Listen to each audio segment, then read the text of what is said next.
Hi, everyone. I hope everyone is doing well.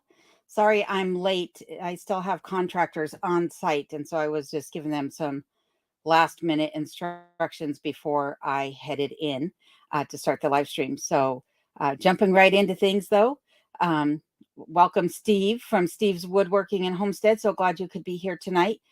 Steve says first, hey, that's right, that's tonight. Yep, I was late getting this scheduled, so I appreciate everybody who's here tonight as well. Like Linda. Linda says, hopefully I can stay awake for tonight's live.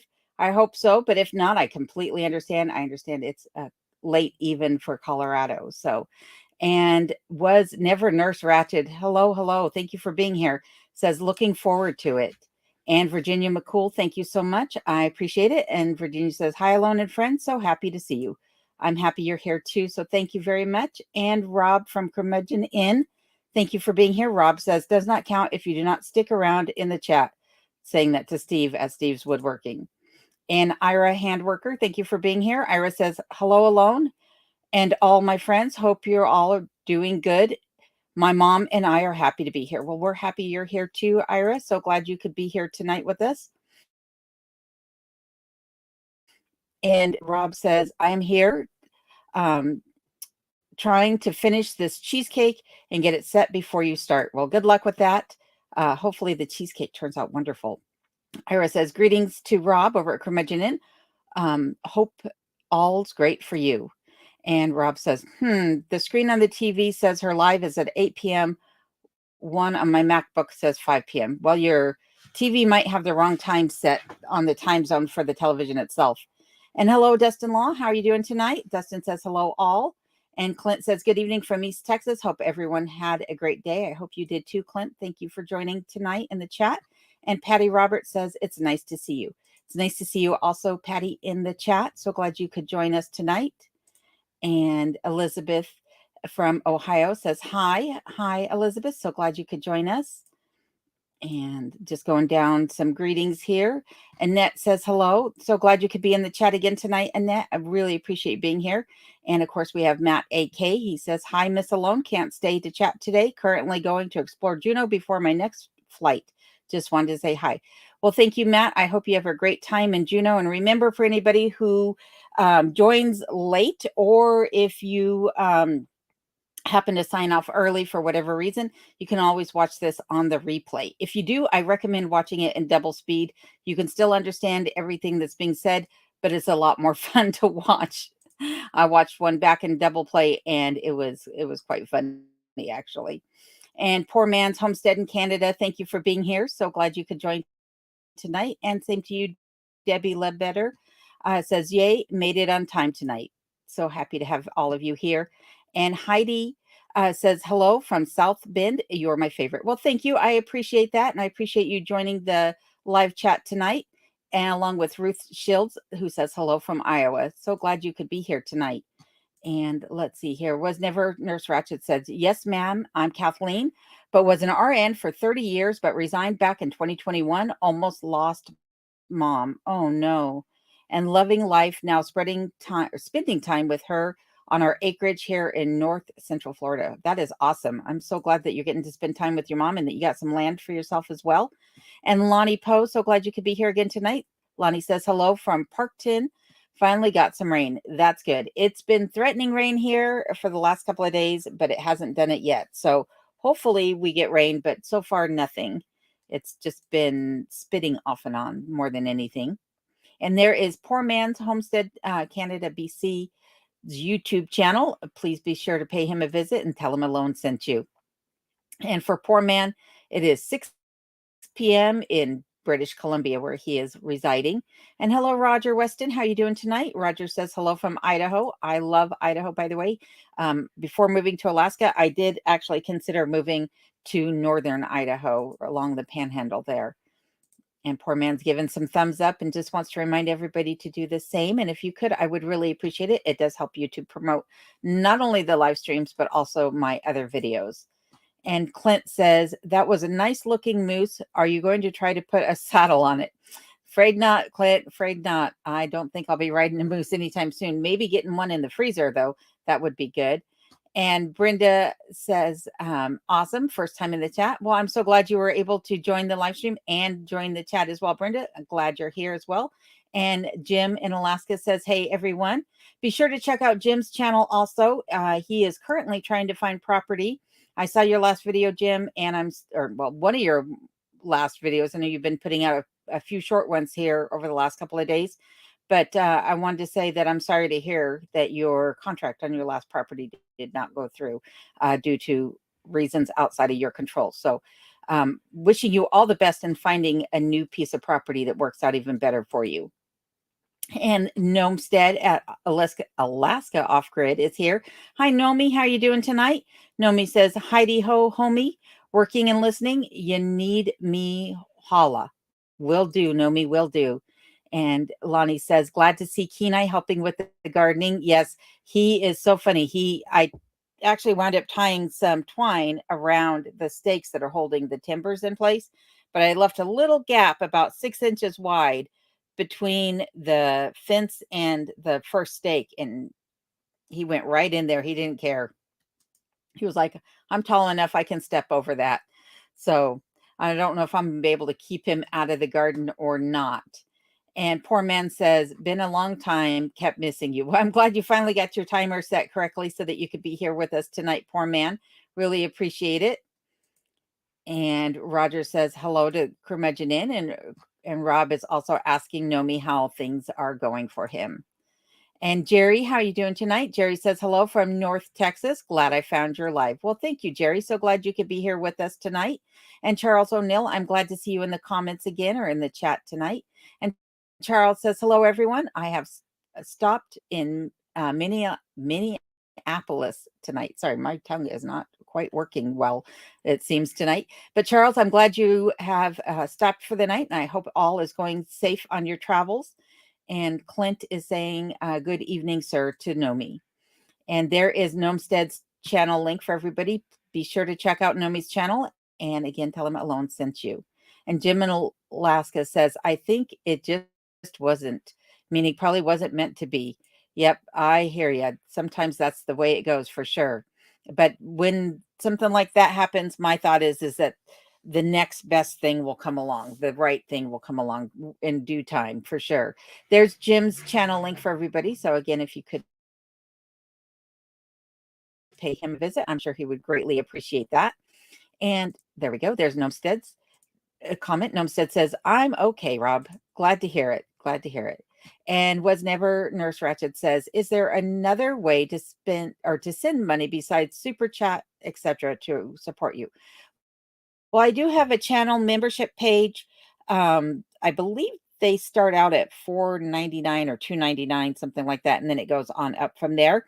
But regardless of the level at which you join the membership page, the benefits are all the same. And the benefits are that you get priority response to my comments, and you get a sneak peek to each one of my videos. You get some members only community post. There's also Patreon, which works the same way. It's set so that you can, join at whatever amount you would like to donate via Patreon, or there's also PayPal. All of those links can be found in the description of each one of my videos, including the live streams, I believe. And one thing I do want to touch on too is the comments. So because I've been so busy over the last couple weeks actually, that I haven't had a chance to get to the comments. I've gotten to some of the members. I still have some other members that I still have to get back to. But just know that whether you're a member or not, I do read all of your comments and I respond as I find the time to do so. But right now I'm finding it harder and harder to get to all of the comments. So I do want everyone to know that if you leave a comment in my video, I do see them, even if I don't get a chance to respond. And some of you have asked questions, and as I find time, I'll go back in and answer those questions in the comments. So just know that if you don't get a response from me right away, that you will get one here shortly for sure. But there are definitely a variety of ways that you can help to support the channel. And typically the money that is going to support the channel does just that. It's going to buy camera equipment or software for editing, or things like the new microphone that I have here for the live streams. or even some courses to help me become better at editing and filming. So anything that you can do to help support the channel is greatly appreciated.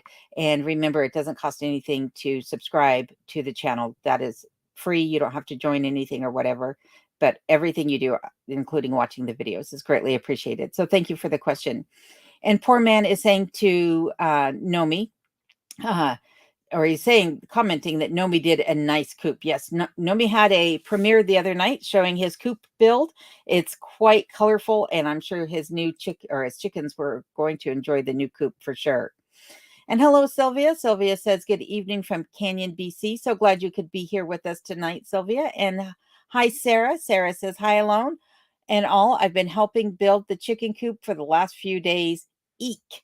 So Rob over at Curmudgeon Inn and Nomi over at Gnomestead's Alaska Off-Grid have been in a bit of a race building a chicken coop. And I'm sure Rob is very thankful to have your help, Sarah. And I'm sure it's coming along just fantastic. I did see your latest video about it. So I am, or I'm not sure if it was a poster or video, sorry, just the thumbnail I saw. But I'm sure it's coming along fantastic. And Ira says, enjoying harvest from garden despite many, many pest issues tonight. We enjoyed stuffed eggplant, peppers, zucchini, and tomatoes. My mom's recipe called dolma. Oh, that sounds delicious. I do love stuffed egg or stuffed peppers. Oh, you had stuffed eggplant with peppers and zucchini. That sounds even better. And Clint says, after seeing those bear tracks, doesn't it make you kind of nervous being outside? It actually doesn't make me nervous being outside, especially considering that it was a black bear. Now, I know black bears will have a greater tendency to attack than a grizzly bear will. Typically, grizzly bears will go the other way and a black bear will charge at you. Now, if it was a grizzly and they had cubs or even a black bear with cubs, then yeah, I would tend to be a bit nervous. But to be honest with you, I make enough noise when I'm outside, and Kenai would alert me if there was something out there that I really don't fear too much about it. Though I have to admit, when I first got to the property, I was probably a bit more cautious or nervous than I am now. I have a friend, Charlie, who has an off-grid property back in Idaho, and she hikes in a couple miles to her property. And, she was telling me about sometimes that she's run into grizzlies and things like that. And she just kind of tells them to get on their way and they turn and go hightail. She's like not scared by it whatsoever. And she's not much bigger than I am. So she's pretty petite herself. But I had to tell her at that point that I was like giving her props and kudos for having so much courage because she has to walk in those couple of miles and she does it with her two small boys. So, it does take a bit of adjustment regardless of what your nerves are. But again, I'm always armed. And I think that's one of the things that keeps me from being nervous about it is that I do carry a sidearm with me as well as bear spray when I'm walking out the drive or out on the property. But I don't go wandering off into the woods very often. And yesterday I did go down to the pond behind my property. And, I kept my ears and eyes open for sure the whole time. But otherwise, I'm not really too nervous, I would say, just cautious. Jim in Alaska says, I think it wasn't supposed to happen. Something better will come along, leaning towards Tok. Well, that's a good area, Jim. And I hope that the right property is there for you. For sure. I'm rooting for you all the way. And Curmudgeon Inn says to Gnomestead, did you get the thunder boomers earlier? So speaking of thunder boomers, I was explaining to a friend of mine back in Colorado that Alaska does get thunder here, but it doesn't sound anything like the thunder in Colorado. The thunder in Colorado, even if we get a rainstorm, there's a lot of electricity in the air in Colorado. And so you'll get the big claps of thunder and then it'll kind of rumble and roll through the clouds. Where here is just this low rumble noise, doesn't sound anything even like the rumble of thunder back in Colorado. And lightning happens very infrequently here in Alaska.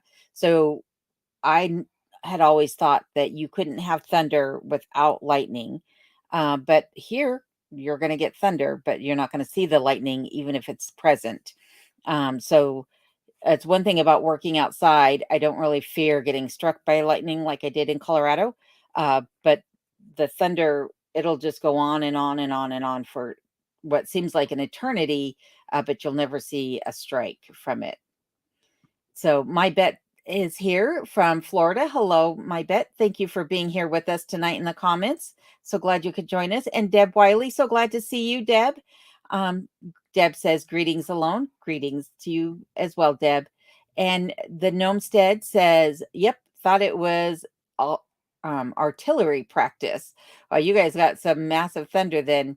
And Nomi also says, Heidi ho, Clint. And my bet says hello to Rob over the Curmudgeon Inn. And Rob is saying, I figured you was doing your dang dance again, so it would rain up here. My bet says spell correct is obnoxious. I agree. Sometimes that autocorrect gets the best of us. That's for sure. And Rob over at Curmudgeon Inn has provided the link to his channel. Be sure to check him out. He will also be having a live stream. I believe his live stream is still scheduled for Friday at 5 p.m., but he did just put out a community post asking what day or time would be best. He gave a poll with several different options. So if you would like to take that poll, just make sure you go to his channel, which you can find through this link right here, and go to his community page, and you'll find the poll in there where you can give him your thoughts on his live stream times. And hi, Two Bears. How are you doing tonight? Two Bears says, hi, Miss Alone, and everybody else. I'm so glad you could be here tonight, Two Bears. I saw your couple of emails, and they gave me a good chuckle. I'll get back to regarding those emails and tell you why I got a giggle out of them. And I'm just going to call you Nurse Ratched, even though you're not Nurse Ratched, thank goodness. But she says, can I put in a credit card? Yes, I do believe you can. You can put in a credit or a debit card. Yep, I believe that's how you can do it. And you can set it up for a one-time thing, or you can do monthly subscriptions to the membership or to Patreon. Not sure about PayPal, how PayPal works, but yes, you can definitely use a credit card. And thank you again for that, by the way. And Heidi says, help explain the 109 and the 107 Fahrenheit on your trail cam with the moose and the fox yesterday. Is it really that hot up there? Thanks.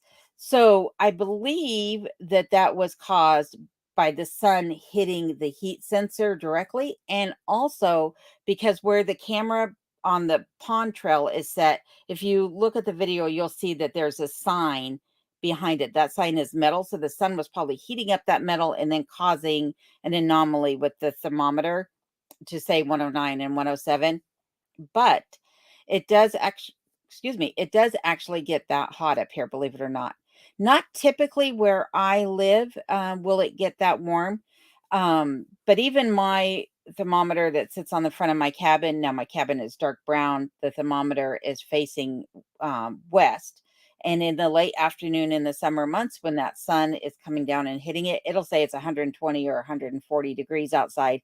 But I'm pretty sure that, again, that's just heating up the glass inside, hitting the thermometer directly, and that it's not truly that temperature outside. Fairbanks has gotten upwards of 120 degrees, either right at 120 or close to 120 degrees in the past. But typically, I would say your average temperature in the summertime months is going to be between 60 and 80 degrees, depending upon where you're at in Alaska. That is for the southern part of Alaska. Now, if you're up on the northern slope, say Prudhoe Bay or Barrow, places like that, you may only see highs of 40 or 50 degrees as your highest temperature in the summertime. In fact, I think right now in Barrow, they're still in the 30s, with a few days coming up into the 40s currently. But a friend of mine just sent me a video that he had taken of a polar bear that they saw up in Barrow, I believe about a week ago. Maybe I'll make a short out of it and post it. But there was still ice on the sea up there. So, depending upon where you're at, your temperature range is going to vastly vary.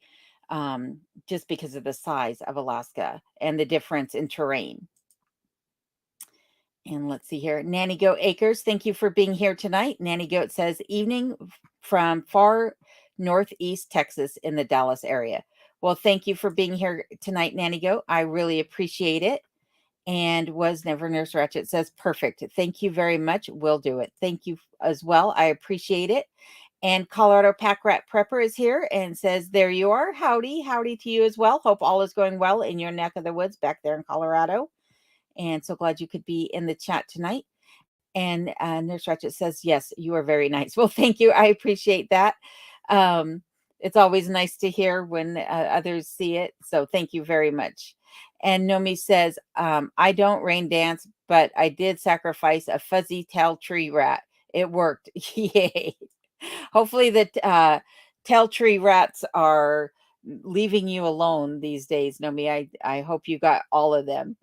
And Colorado Pack Rat Prepper is saying howdy to Rob over the Curmudgeon Inn, who is also talking to Nomi. Rob is, and he says, grumble, grumble, well, knock it off, lol. And Sandra Soto Rivera, how are you doing tonight? She says, greetings from Costa Rica. So glad you could be here with us. And Nurse Ratchet, who never was, says, perfect, whatever you need. I have been blessed, so I want to bless others. Well, thank you. I appreciate it. And I'm sure those who are also getting your blessings are appreciative as well. And Gnomestead says, alone, if you got any better, not sure we could handle it. That's hilarious. I try. Let's just put it that way. And Lonnie says hello to Rob over the Curmudgeon Inn and says, check Alaska weather every day. Yep, that's what I do too. I watch the uh, National Oceanic and Atmospheric Association's weather forecast of Alaska. Sometimes I can't quite understand exactly what their markings on the screen show, but for the most part, I understand what the weather is going to be. And JR, how are you doing tonight? JR says, good evening, alone and all other party people. So glad you could join us tonight, JR. And even though I put the notice up late this afternoon, Gnomestead says, Rob has help. He is cheating. Yes, you're doing it with one arm tied behind your back, literally, Nomi. So yeah, I think you got the unfair advantage for sure. And Sarah says, yes, Dave, talking to Nomi, the coop is adorable. Yes, it is. And there is Ed from Mountain Mariner, Off Grid, Alaska. Howdy, everyone, he says. Hi, Ed. Hope you're doing well. Saw that you've been pumping out videos a lot lately. I'm glad you're doing well and glad you're back in Alaska after your training session. And Raised in Alaska says, how was your project with the bulldozer going? And can you tell us about it? So the project is going well, but it's going to have to be done in stages, a few stages, actually, more stages than I was hoping for. So as many of you might be aware, this spring, when the snow melted, my property received a bunch of standing water. Due to the standing water, I had a couple vehicles get stuck in my driveway. Mine was not really one of them, thank goodness. But I had some vehicles from people coming out to do some work on my property. Their vehicles got stuck, as well as the water wasn't draining. I had to put a sump pump out there to get the water to drain away so that my vehicle didn't get stuck.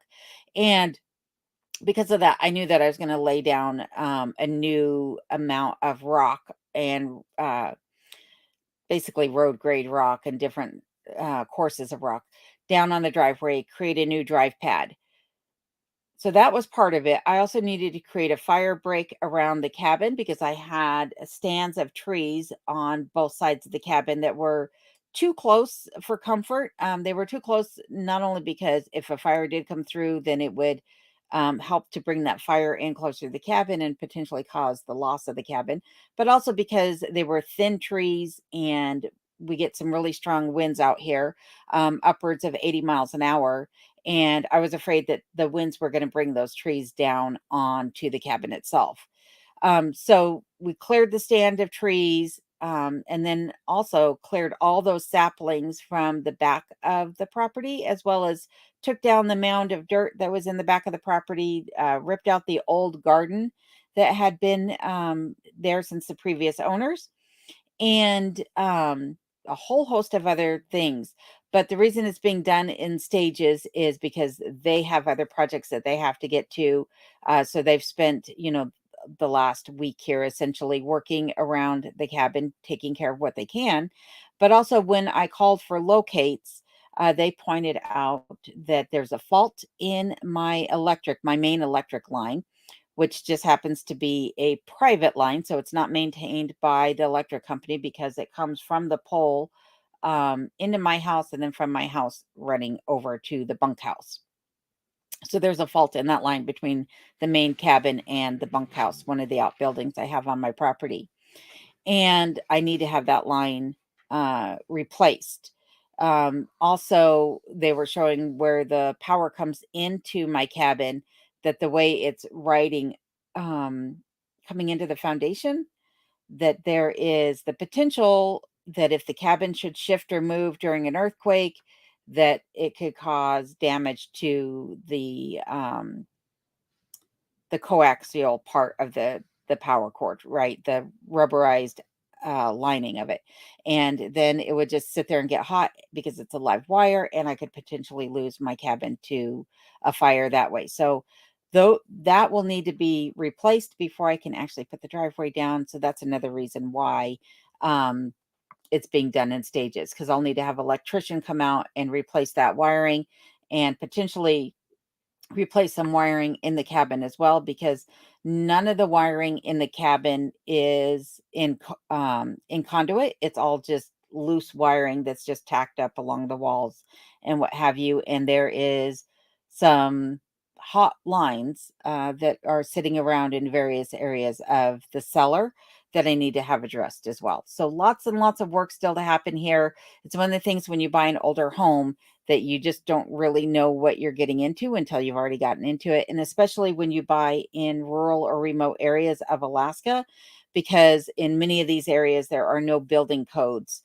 So owners come in, they buy the properties, and then they can build it to whatever specifications they want. And that means that they can kind of, you know, cheat, if you will, or skimp here and there on things. And you might wind up costing you a lot of money down the road, either way. But that's a great question. Thank you, Raised in Alaska. And be sure to check out Raised in Alaska's channel as well. He just put out a great fishing video that I'm sure everyone would love to see. And also be sure to check out Mountain Mariner at Off Grid Alaska. He also has a fabulous channel also. And Ed says, what happens if you throw a Finnish sailor overboard?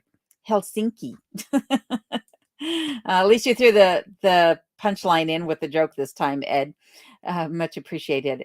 Ed is our resident comedian. Him and Clint on the channel, and JR as well. So lots of humor here in the chat usually. And Rob over at Curmudgeon Inn is saying hello to Ed. And Patty Roberts says, please don't forget to give a thumbs up. Well, thank you, Patty. I greatly appreciate that. And I appreciate seeing you in the chat as well. And Clint is saying hello to JR. And then the Gnomestead says, Sass, it takes two Chicacos to beat a one-armed gnome. That's hilarious. And Original Six, how are you doing tonight, Tiff? Tiff says, hi, Alone and everyone. So glad you could be here. Greatly appreciate it. And Rob is laughing at Nomi. JR says, hello to Rob over at the Curmudgeon Inn. How's the inn and the wifey? Raised in Alaska says also hello to Rob at the Curmudgeon Inn. Rob over at Curmudgeon Inn is saying to JR, all good here except the rain. And Was Never Nurse Ratchet said, everyone, please give Alone a thumbs up. I appreciate it. Also, thank you for doing that, Was Never Nurse Ratchet. And Debbie Ledbetter says hello to Rob at the Curmudgeon Inn and everyone from South Central Kentucky. So glad you could be here tonight, Debbie. And I'm sure Rob is greatly appreciative of your hello as well. And hello, Fuzzy Fork. How are you doing tonight? Fuzzy says, Alone, watched you shooting the lever 4570.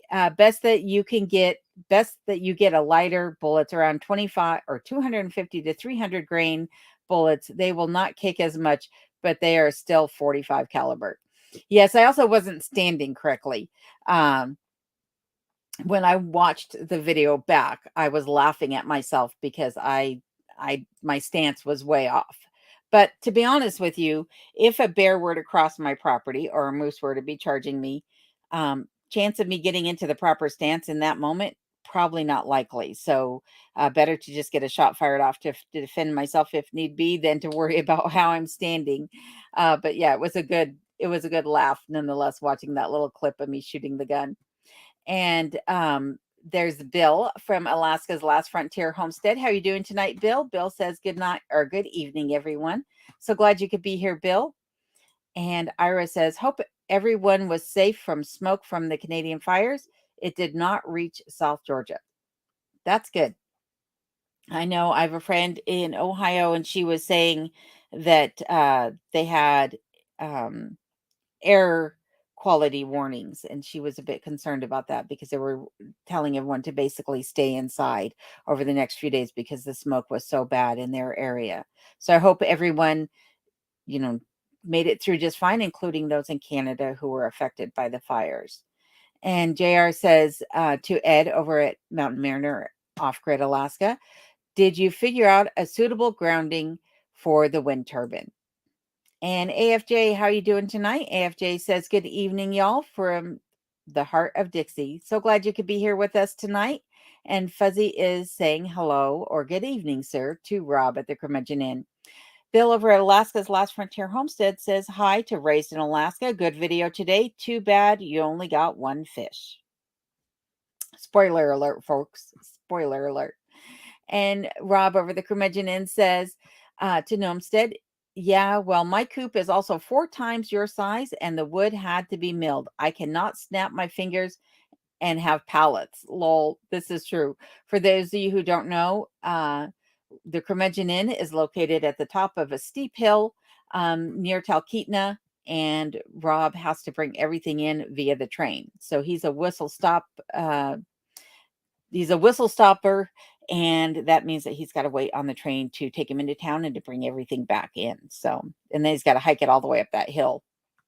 And Poor Man's Homestead Canada says, I have been chased 2 times from black bears, had to shoot one, landed 15 feet in front of me, never trusted them again, and started hunting them. Yep, they're pretty common. They're pretty known for being chasers. The other thing is bears do climb. So for those of you who are not aware, bears can climb and they can pretty much do a tightrope act as well. So they don't really take no for an answer. They'll also dig under a fence as well if they need to. And Ed over at Mountain Mariner says to JR, for now, I laid the rod horizontal and covered it with dirt and rocks. So that was one of the other things that we found when doing the locates on the electricity here, at least, is that in some areas the electricity was buried 24 inches deep off the pole, which is not quite to code. And then in other areas, it was as shallow as 9 inches, but coming across the driveway between the 2 places where people got stuck in my driveway, it was only 5 inches deep, and that's where the fault is in the line.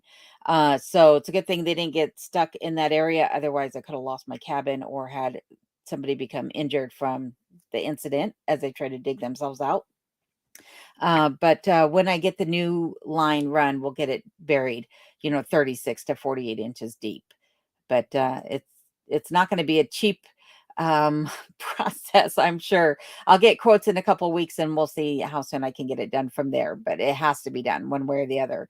And Donna says, hi, Alone and everyone here. Hope your day is good. Well, thank you, Donna. I appreciate it. And my day here is going great. Thank you very much. I hope yours is as well. And there is Ed's channel link over at Mountain Mariner Off Grid Alaska. Be sure to pay him a visit and tell him Alone sent you. Raised in Alaska says, thanks, Bill. Seward is calling me again. But first, we are heading to McCarthy for a couple of days. Oh, I hope you'll have fun out in McCarthy. So I've been to McCarthy last summer. I took a trip out there. I have a couple videos on a couple shorts and then a video about McCarthy, but it's absolutely a blast going out there. For sure. And the drive out there is absolutely beautiful. But for those of you who are not from Alaska, and if you're planning on going out to McCarthy, do be aware that if you're coming out with your RV, truck, or camper, whatever it is, that that road cannot, let's just say most vehicles cannot handle that road. There's, as locals, a lot of people will not go out to McCarthy via their vehicles because you're bound to get a flat tire, and to get a tow truck out there is quite expensive, and you'll be waiting hours to get a tow truck to you and back into town where your vehicle can be repaired. But I hope you have fun in McCarthy nonetheless. It's, like I said, it's a great little town. And Rob over the Curmudgeon Inn says, alone, we had hell here as well. That's pretty interesting. I was actually wondering that the other day, if Alaska ever got hell. There was something else I was wondering, that if Alaska ever had, but if I remember, I'll ask you, Rob, for sure. But that's interesting. I hope you didn't get too much hail damage from it. And Ira says, my mom, Lorraine, just told me to tell you how pretty you are. Oh, well, thank you. I appreciate that, Lorraine. And I appreciate you passing the message along, Ira. Thank you. It always brings a smile to my face to hear that. Thank you. And Brenda Lee, how are you doing tonight? Brenda says, aboard the Aurora Ferry heading to Valdez. Lovely, lovely. I'm so glad you have signal and you can pick up the live stream in the chat while you're on the ferry. It's always a good thing. So enjoy your passage, and I hope that it's a safe one at that. JR says to Ed over at Mountain Mariner, that is better than nothing. Yes, at least you got it buried. That's the best thing. And Bill over at Alaska's Last Frontier Homestead says, a few people on a Willow Facebook page said it was the loudest thunder they have ever heard. Wow, that's quite the storm then. Hope everyone is safe nonetheless, and that the rains don't bring flooding. So um after the flooding had receded in Glen Allen a couple of weeks ago, we got more rain on this side of the state, and then the Glen Highway coming through Glen Allen flooded again. Copper Center also flooded again. So the rains here have not, or I should say, the waters haven't quite receded enough here on this side of the state. There's a couple roads, local roads that had been washed out as well recently over the last week. So hope you guys are staying safe over there on your side of the state. My bet says lots of thunder here in Florida, some that make you jump. Woo! In Colorado, I don't know how it is in other places, but in Colorado, like I said, because there was so much electricity in the air, that when the thunder would strike, your hair sometimes would stand on end. I get goosebumps kind of just thinking about it, because usually that meant you were about to get struck by lightning. And there were quite a few cases every summer of people who would get struck by lightning in Colorado. So, and there is Raised in Alaska's channel link. Be sure to check out Raised channel if you would. I'm sure he would greatly appreciate it. And Rob and Bill are saying hello to each other from Curmudgeon Inn and Alaska's Last Frontier Homestead. And JR says, did you ever see thunder snow in Colorado? Yes. Yes, I did. So thunder snow is where you get a thunderstorm basically, but it's snowing. And it is kind of a crazy occurrence to have happen. Also in Colorado, and I'm sure this is the way it is elsewhere in the country, but, and I know I'm supposed to be talking about Alaska, but I'm from Colorado and just making the comparison. You knew when you were going to get hail because the skies would turn green. Hail or tornado was on your way if the skies turn green. I've not seen green skies here, and I hope to gosh I never do. And when I say the skies turn green, it was the clouds. The clouds were green in color. And hello, Bill. Thank you for saying hi. And Colorado Pack Rat Prepper says, I got a thunderstorm, been going for 2 days so far. Oh, my goodness. Hopefully, you're not getting flooding where you're at there. That's a lot of rain and thunder going on. And hello, Laura Wynn. How are you doing tonight? Laura says, hello from Ontario, Canada. Love your content. Thank you very much. I appreciate that and appreciate you joining us here tonight. And Linda says, thunder boomers here all afternoon. Colorado echoes so much. A lot of noise for so little rain. This is true. The noise travels a very long distance in Colorado, and it does seem to echo back. And there is Bill's channel link over at Alaska's Last Frontier Homestead. Be sure to check out Bill's channel. And again, tell him I sent you. And speaking of Bill at Alaska's Last Frontier Homestead, he says, the thunder shook my cabin today. Crazy. I've only heard thunder maybe a handful of times over the last 13 years. Last summer, it seemed like it thundered all the time here. just constantly thundering. But like I said, no lightning to accompany it. And Ed over at Mountain Mariner says, "Hello, everyone. I'm on my cell phone, so I can't reply as quick as a laptop." Yep, I bet that would be hard for sure. But I have a hard time with laptops myself, so I think I'm faster on the phone than I am on a laptop any day. And Jim in Alaska said, "Did you see a guy killed a brown bear in self-defense in Sterling a couple days ago?" I did see that. So earlier today, I was reading the Alaska Trooper Report, which is a daily dispatch call for the Alaska State Troopers. And they had been called out along with the Alaska Wildlife Department troopers, essentially, for a guy who defended himself and wound up killing a black bear. He himself had sustained some injuries, but none of them were life threatening. So he got charged with a sow and her two cubs, charged him, and he was able to get a shot off and defend himself. So luckily, he was not injured worse. But down there in that area, Sterling and Cooper Landing, along the Kenai Peninsula, there are a lot of bears. I mean, more bears there than I'm ever going to deal with on where I live, for sure. And AFJ says, "When I was little, my grandmother called thunderstorms electrical storms." So back in Colorado, we had electrical storms as well. And the difference between a thunderstorm and an electrical storm was that there was no rain that would accompany the electrical storms. It would just be lightning and thunder.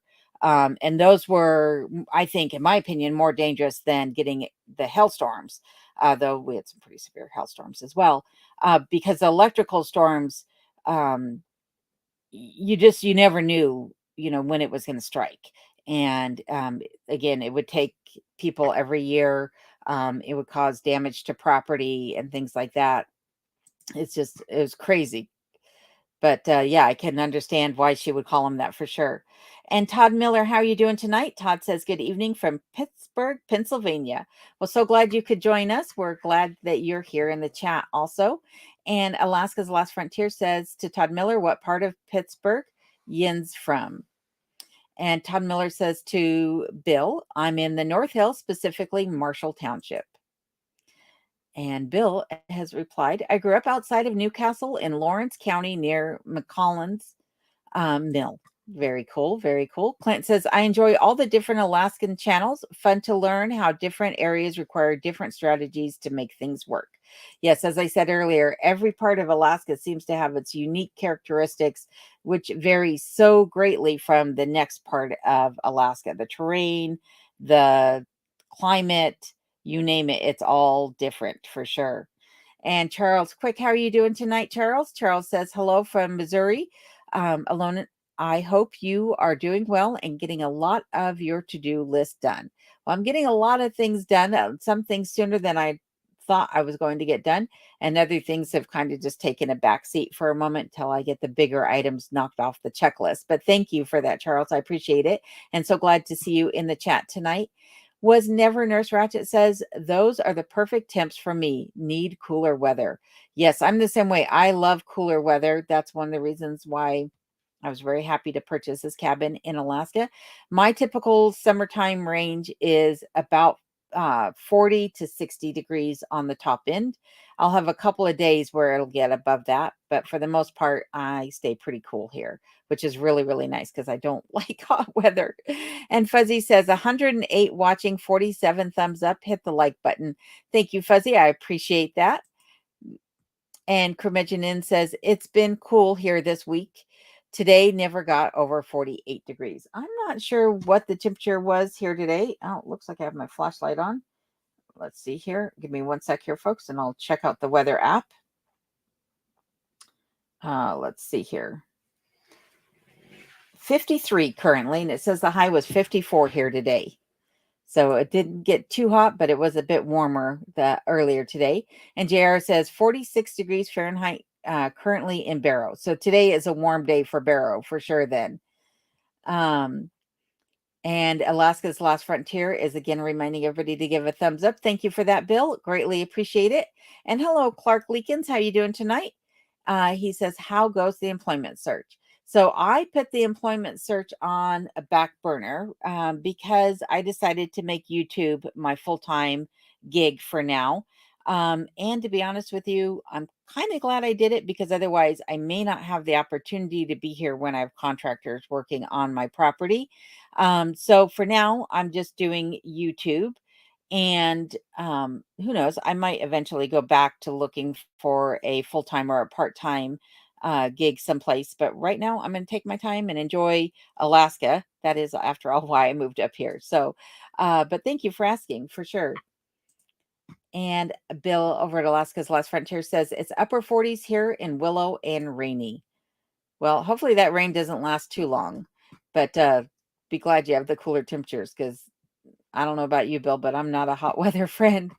Ernie's Cabin, how you doing tonight, Ernie? Ernie says, "Hello, everyone. You're so right. Alone, your dog is the best alarm when in the bush. Lol, his job is to worry so you can relax." So yesterday we were sitting out by the fire as the contractors were wrapping up and getting ready to head out, and he heard something in the woods, and he lifted his head up and he let out a loud bark, and he normally doesn't bark at all, but he just sat there and kind of watched the woods.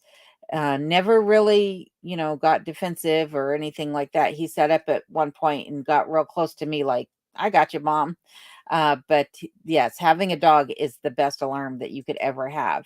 And because he rarely barks, it's kind of nice because even if he just sits up and those ears perk up, I know there's something around, even if he doesn't let off that alarm sound. Heidi says, oh, and hi, Heidi. Heidi says, "How will you celebrate the 4th of July this summer alone?" That is a good question. I'm not sure what's going to be going on the 4th of July, but because you cannot see fireworks very well, um, because it'll still be light out, basically 21 hours of the day, it will be light out.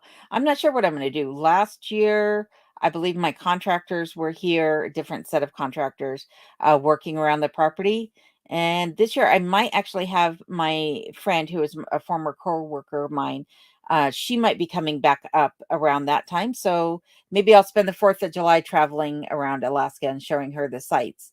But that's a great question, something to think about, which I haven't given much thought to be honest. And hello, Thomas. How are you doing tonight? Thomas says, "Good evening from Northwest Arkansas." So glad you could join us tonight, Thomas. I really appreciate it. And Todd Miller says, 21 days with no rain here. Finally rained yesterday and today. Well, at least you're getting some needed moisture for sure. 21 days is a long time to go without any rain. And Bill Dixon over at the Pungo Prairie. How are you doing tonight, Bill? Be sure to check out Bill's channel as well.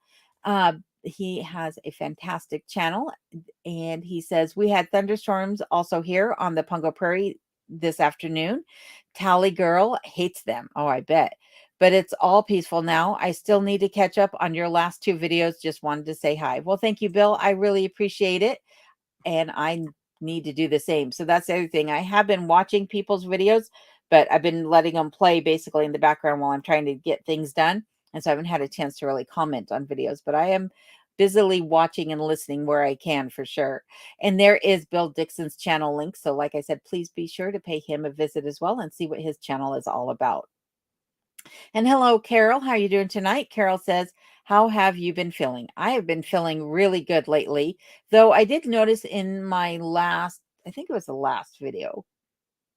Yeah, I think it was the last video that I seemed to be short of breath when I was talking. It might have been that I actually haven't been working as hard as I think I have, and I've let myself get a little bit out of shape over the last few weeks. I've been eating a lot of candy lately, which is not good. But I do have a sweet tooth for sure. But other than that, I'm feeling fantastic. So thank you for asking. And hello, Rosemary. How are you doing tonight? Rosemary says, "Good evening, alone, and everyone from Indiana. So glad you could join us, and I'm glad to see you back in the comments or the chat again tonight." And Sandra says, "Hello. Hello, Sandra. How are you doing tonight? So glad you could join us." Colorado Pack Rat says, "My internet keeps cutting out because of the thunderstorm. Heavy, dark clouds and rain. Not complaining." Well, that's good. But yeah, hopefully you stay safe nonetheless. And hopefully the internet doesn't cut out altogether. And Sarah is saying, "No me." And Deb Wiley says, time to go put my pups to bed. They aren't liking the weather here in Ohio. Last week we had 90 degrees weather, but this week it's in the 50s. Ugh. Well, I would say enjoy the cooler weather unless you're one to like those hot 90 degrees. But either way, thank you for being here tonight, Deb. I really appreciate it. And Jennifer Kelly, how are you doing tonight? Jennifer says, hi from raining Fort Collins, Colorado. Well, it sounds like it's raining all over Colorado tonight. Thank you for being here tonight, Jennifer. And Steve Miller says, Minnesota, Steve, missed you last week, had to work late to keep shooting that handgun. You don't want it to get rusty. Have a good night and try to cool off. Well, thank you. I appreciate that, Steve, and I appreciate you being here with me tonight. And yes, lots and lots of practice on the handguns as well as all the guns. The only way to make sure you're going to ever hit those targets is to keep practicing for sure. And Sarah says, Nomi, you have no idea what a handicap my help is. Lol. Oh my goodness. I'm sure you're a great help to Rob there, Sarah. Any help is appreciated. And Onto It Aussie says, hello, alone and everyone. Well, thank you, Onto It Aussie. I'm so glad you could be here again. And Clint is saying hello to Bill Dixon. Colorado Pack Rat Prepper says, yes, JR, thunder, snow here, especially in spring when weather don't know whether to snow or rain. Pink lightning turns snowstorm pink. Kind of pretty, but a bit spooky. Yes. And Nomstead is saying back to Sarah, sure, Sarah. And let's see here. JR is saying to Colorado Pack Rat Prepper, have flown around them going into Centennial Airport. Yes. Centennial Airport, for those of you who are not familiar with Colorado, is south of Denver. And Robert the Curmudgeon Inn is saying to Nomi, I am not saying anything. I do not want to have to sleep with two eyes open. Lol. And Onto It Aussie is saying hi to Rob over at the Curmudgeon Inn. And hello, Bren Free. How you doing tonight? Bren says, hello, alone in Kenai. It's sunny day here in Australia, but a little cold and wet. It's a home day for me today. Got to tidy up the veggie garden, picking more cabbages. Yum. My favorite for sure. And be sure to check out Bren's channel as well. She's got some awesome shorts going on. She's got a really cute channel. I appreciate it. And Nomstead is saying, smart man, Rob. And Bill over at Alaska's Last Frontier Homestead is saying people would never cheat on building codes. Wink, wink. Everyone is honest and follows all codes. Ha ha. Well, and that's one thing here. Without having any building codes, you could do whatever you want and there's nobody to tell you otherwise. You do not need a certificate of occupancy when you live in these remote areas that don't have building codes. You just put up your structure and call it a day. There's a lot of buildings here that you would drive by and you might raise an eyebrow or make you think twice about ever stepping foot in them. And it's not uncommon in Alaska to see homes or commercial buildings that are just sided with OSB, so oriented strand board. No paint on them, no finish on them, no nothing. Just put up your OSB and call it a day. It kind of reminds me of when we were kids and we'd find whatever scrap wood we had around the yard and we would tack it together to make a clubhouse. A lot of times that's what I think of when I see some of the cabins. I'm like, wow, that's interesting to say the least.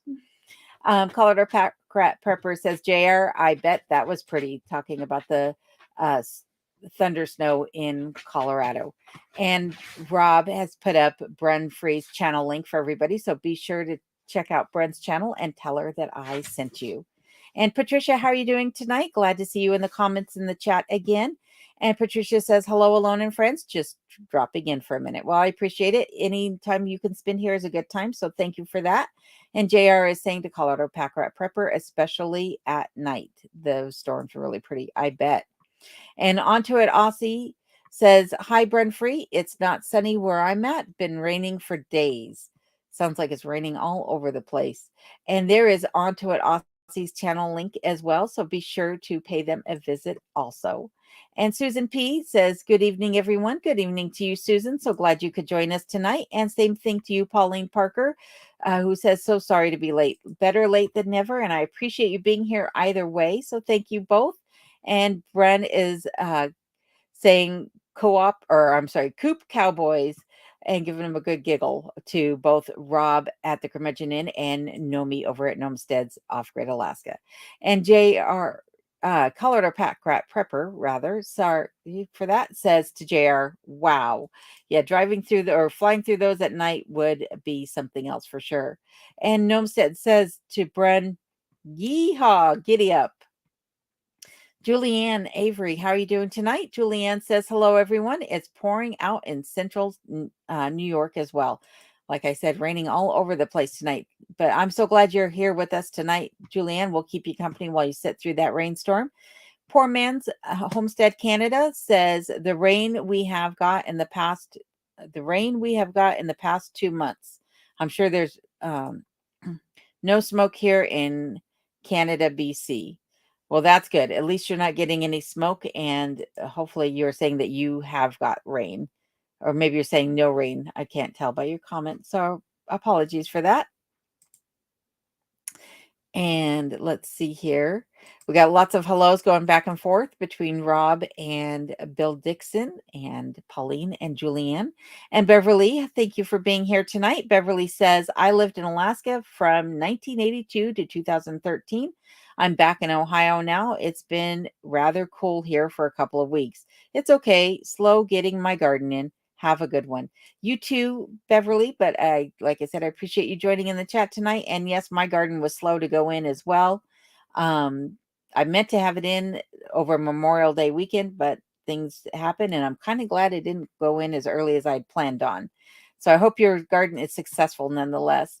And Bren says, onto it, Aussie, rain is good. Yes, yes. And Bill Dixon is saying hello to Clint. And Fuzzy Fork says, alone, your Ohio buddy must live close to the Great Lakes. I live out in the country in Ohio around Amish people, and the air was okay here. Yeah, I'm not exactly sure how close she is to the Great Lakes or not, but I know they were putting out those air quality warnings for sure. And hello, Mike G. How are you doing tonight? Mike says, cheers from BC, Canada. Well, thank you for being with us again. I appreciate it, Mike. And Pauline says hello to Rob over the Curmudgeon Inn and asks how it's going.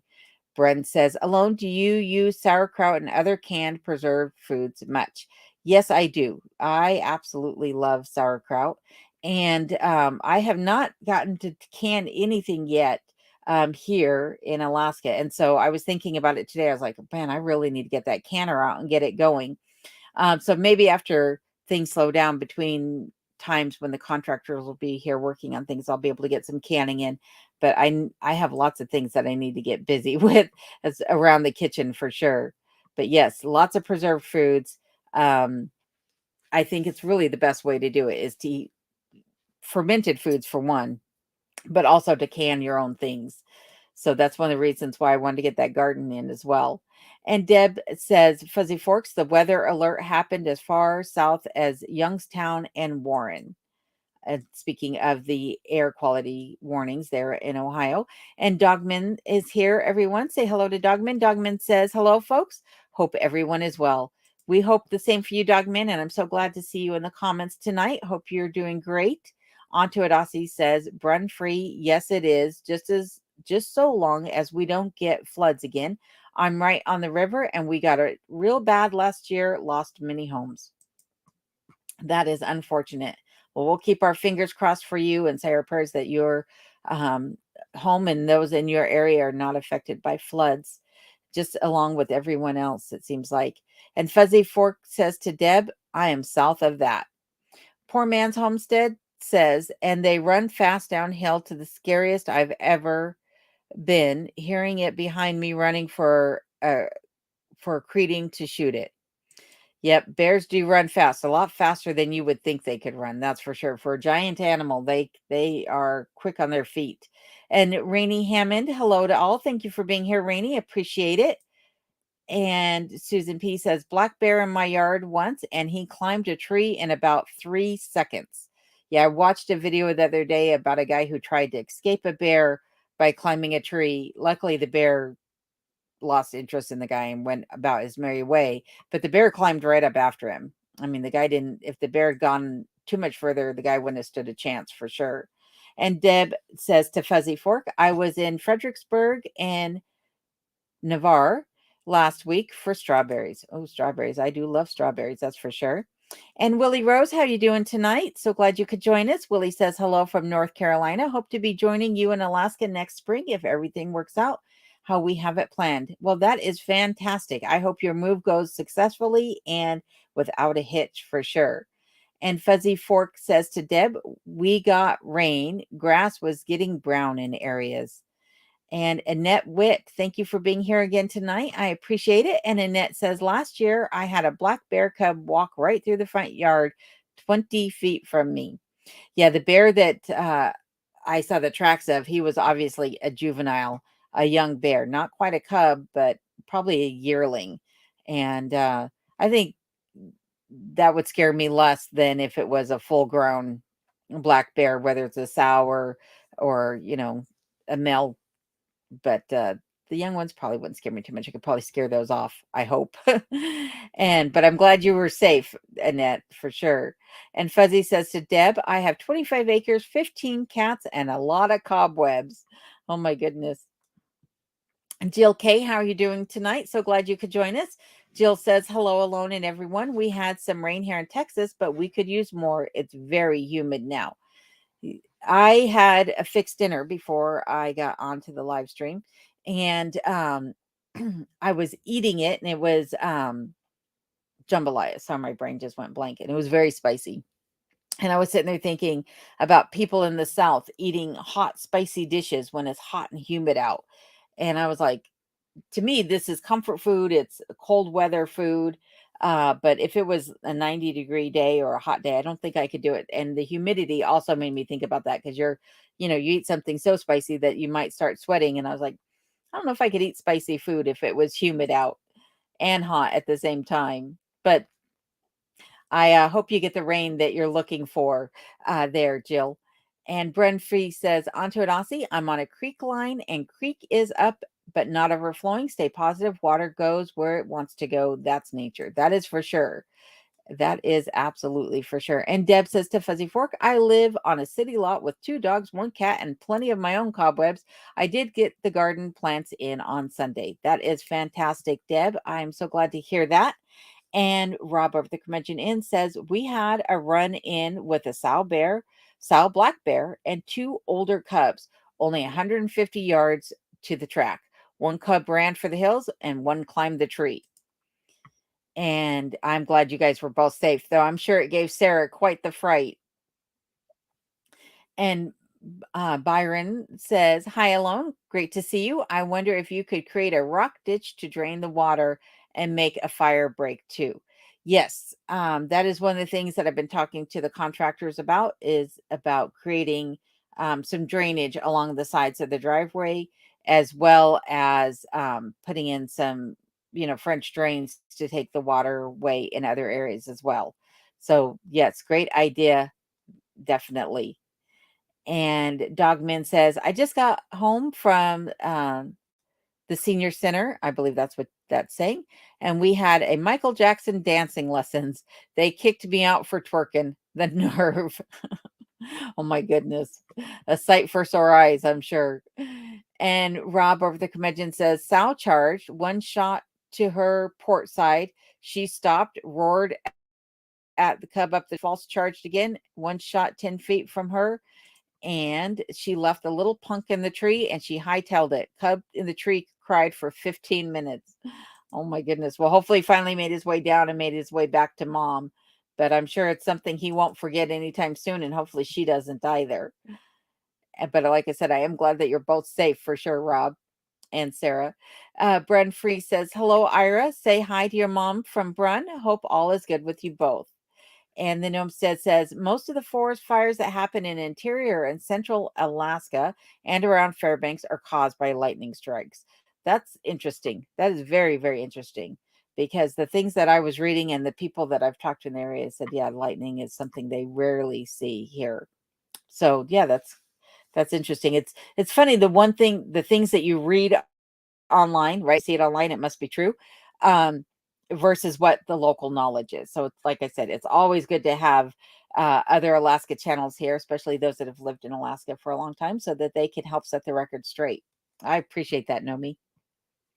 And Fuzzy says to Deb, I did not plant a garden this year. I will get my veggies from the Rogers Cell Big Flea Market. I have to tell you, after putting in my garden, I almost wondered if it was worth it.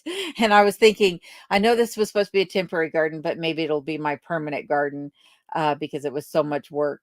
It seemed like a lot more work to put in this little tiny garden that I did than what I spent doing a huge garden that I had back in Colorado. Back in Colorado, my garden was like 12 feet wide by 65 feet long. Here, this one is just a little tiny L, and it seemed like it took a lot more work. But I'm probably just not remembering all the work that went into the last one for sure. And there is Dogman's channel link for everybody. Be sure to check out Dogman and say hello to him and his pups, if you would, for me. I'm sure he would greatly appreciate that. And Dogman says, we had thunder, ice, and snow last winter. There you go. See, it's not just in Colorado. And Bren Free says, Curmudgeon Inn, that's a bit too close with the bear. Did you get scared? And Pauline says, yes, here in Florida, we do have strong, loud electrical storms. I've seen it hit the poles, the telephone poles, many times. Very scary. Right now, we're praying for rain. Well, we'll pray right beside you. And if you'll give me 1 second, folks, I do need to take a drink of water.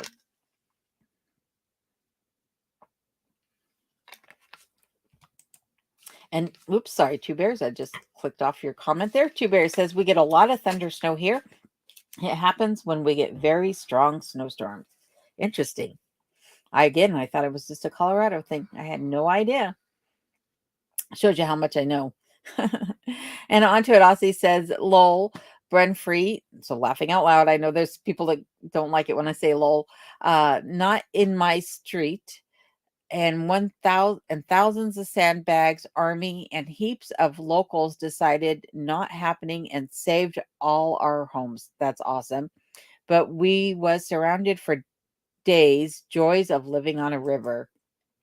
Yes, it's one of the reasons why I bought a cabin that sits up high, so that hopefully I don't ever have that type of flooding happening where I'm at. But it's very common here in Alaska as well. Like I said, Copper Center, the one cabin that I saw that was flooded has now been flooded 2 times, and I'm sure over the years it's been flooded several, and yet people are still living in it, which it seems odd to me. But you got to do what you got to do. And Deb says to Fuzzy, I'll have to drive down to check it out. And Gnomestead says, living in Colorado and being a ham radio guy, summer lightning was fun when your roof was full of antennas. Never got struck, but man, was it close a few times. My parents' house, they had a house that sat at about 9,200 feet, and their house had gotten struck by lightning once, and it took out, despite having lightning rods, or maybe they put the lightning. No, they had lightning rods on the house. So the house didn't burn down or anything like that. But they lost all of their electronics. So all their TVs and stereos and computers and everything got fried. And luckily the insurance covered it all. But yep, lightning strikes on your roof is never a good thing. And Patricia says, my garden is producing great zucchini, yellow squash, the tastiest tomatoes, green beans. I wish I could share with you. Oh, well, that sounds fantastic. I'll be right over, Patricia, to grab a basket full of veggies. But I'm so happy for you that you got a great producing garden this year. And Mike says, hello alone from Iowa. Do yourself a favor and get yourself a small tractor with a bucket for snow and a brush hog to maintain your clearings from the new growth. Yes, I agree, Mike. And thank you for being here tonight with us and in the chat as well. A tractor is definitely in the works somewhere down the line. And a brush hog as well, because even though the contractors were able to clear all the saplings from the back, they'll just grow right back. I would imagine that if I don't do something to keep them in check, that within 2 years, they'll be back to the way they were.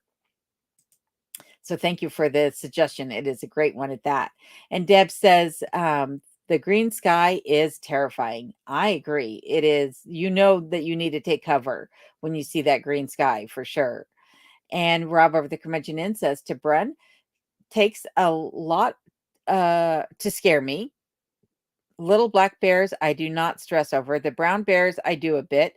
I knew if she got crankier, she would take a very long nap. It's also good that Rob is always packing as well. And Jared says, trip to Wrangell, Flight, and McCarthy was number 34. Thank you for that, JR. I appreciate it. I have a hard time remembering which episode it was, but if you'd like to see my trip into McCarthy and the flight over the Wrangell Mountains, do check out episode 34, as JR has pointed out in his comments. So thank you, JR. Much appreciated.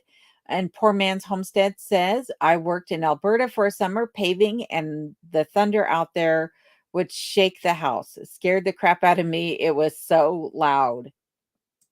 I've been there where their thunder has been right over the house and it wakes you up from a dead sleep, and you're just like, okay, I'm awake. I'm awake. But yes, so scary when it's that close. Pauline Parker says, Dunedin, Florida had a bear cub swimming in the ocean with people today. Oh my goodness, from sharks to bears. What will it be next? Oh, I hope nobody got too close to it or got attacked by any, you know. Oh my goodness, that's crazy. And Linda Morris, thank you for being here. Linda says we're also having thunderstorms in Northern California, starting some wildfires. Oh no, California and the wildfires is always a concern. Well, I hope everyone will be safe and that they get those wildfires under control quickly. But again, I want to thank you for being here in the comments tonight, despite your thunderstorms and all the ongoings there in California. And Bren Free says, geez, Curmudge, my hair would turn gray instantly to see a bear that close. I hear you. I always think that if I don't keep bleaching my hair, one day I might just see a bear and not have to worry about it anymore. Poor Man's Homestead says, lightning here in BC means forest fires. Yeah, well, in a lot of areas too. The forests have all been so dry over the years, and especially with the pine beetle kill, and they're not going to get any healthier, it seems, for a long time. So, yes. And Virginia McCool says, thundering big time in Gulfport, Mississippi, too. Wow, it's just raining all over the place today. And Marla Martucci, how are you doing tonight? So glad you could join us. And Marla says, I've been trying to uh, something travel from the lower 48 to Bellingham, Washington to Anchorage. But the word all year is there is no ferry service for people to cross across the Gulf this year. Does that happen often? Uh, I don't know if it's happened in the past. My understanding is that they could not hire enough people to man the ferry this year, and so therefore they decided to halt the service across the Gulf of Alaska. Um, and even with that being said, during the winter months, they don't cross the Gulf ever. So from like the beginning of October till the end of May, there are no Gulf crossings. Maybe it's earlier than that, but definitely winter months there isn't. And this year was, like I said, just due to personnel. So unfortunately for people moving up, you're either going to have to come through Canada, which means you got to follow their rules and regulations, or you have to fly and have your stuff shipped up separately, which is quite costly and takes some advanced planning for sure. But I do wish you all of the best of luck in coordinating your travel from the lower 48 up. Sounds like a flight might be your best option at this moment. Even if you took the ferry into Juneau, um, and then took a flight out of Juneau or Ketchikan into the mainland of Alaska, that might be the way to go as well. At least you get some seafaring out of it, but it's not a far trip into Juneau from Bellingham. I think it's 3 days to Juneau on the ferry. And JR says cloud to cloud lightning is also pretty impressive. Yes, it is. And what's even more impressive is if ever you have the opportunity to be at elevation and see a thunderstorm happening way off in the distance where you're not in any danger of it, and see the lightning go upwards into the sky as well from the clouds. That's pretty impressive as well. And Bren Freeze, Rob is saying, takes a lot to spook me. The brown bear I saw a few weeks back did, and it was big. Yeah, I worry about the size of the grizzly bears for sure because they are so large. I saw a grizzly bear cross the highway shortly after I moved here, and if I hadn't seen it, I would have thought it was a moose. If I hadn't seen it, in full, um, and just saw its back quarter running through the woods, I would have thought it was a moose, but it was a grizzly bear, but it was massive. And Fuzzy says to Rob over the Curmudgeon Inn, what scared me was going to Walmart in the late evening. Yes, that would do it too, for sure. Two Bears says to Bren, I've been 6 feet, excuse me, I've been 6 feet from a very live black bear. I was on a mountain bike and it stepped out in the old logging road in front of me. We stared at each other for way too long. Um, and then I said, what's? I'm sure he said, what's up? And the bear probably ran. But that's scary. That's definitely scary. What's Yeah, I'm not even gonna comment anymore on that because I can't even imagine when it's in a staring contest with you and doesn't want to leave. Rob over at the Curmudgeon Inn says, yes, it is to JR. When I was in Florida, I loved chasing the storms to get shots of the cloud to cloud lightning. Very cool. And Mrs. Smith says, hi, Alone and everyone. Well, thank you for being here tonight, Mrs. Smith.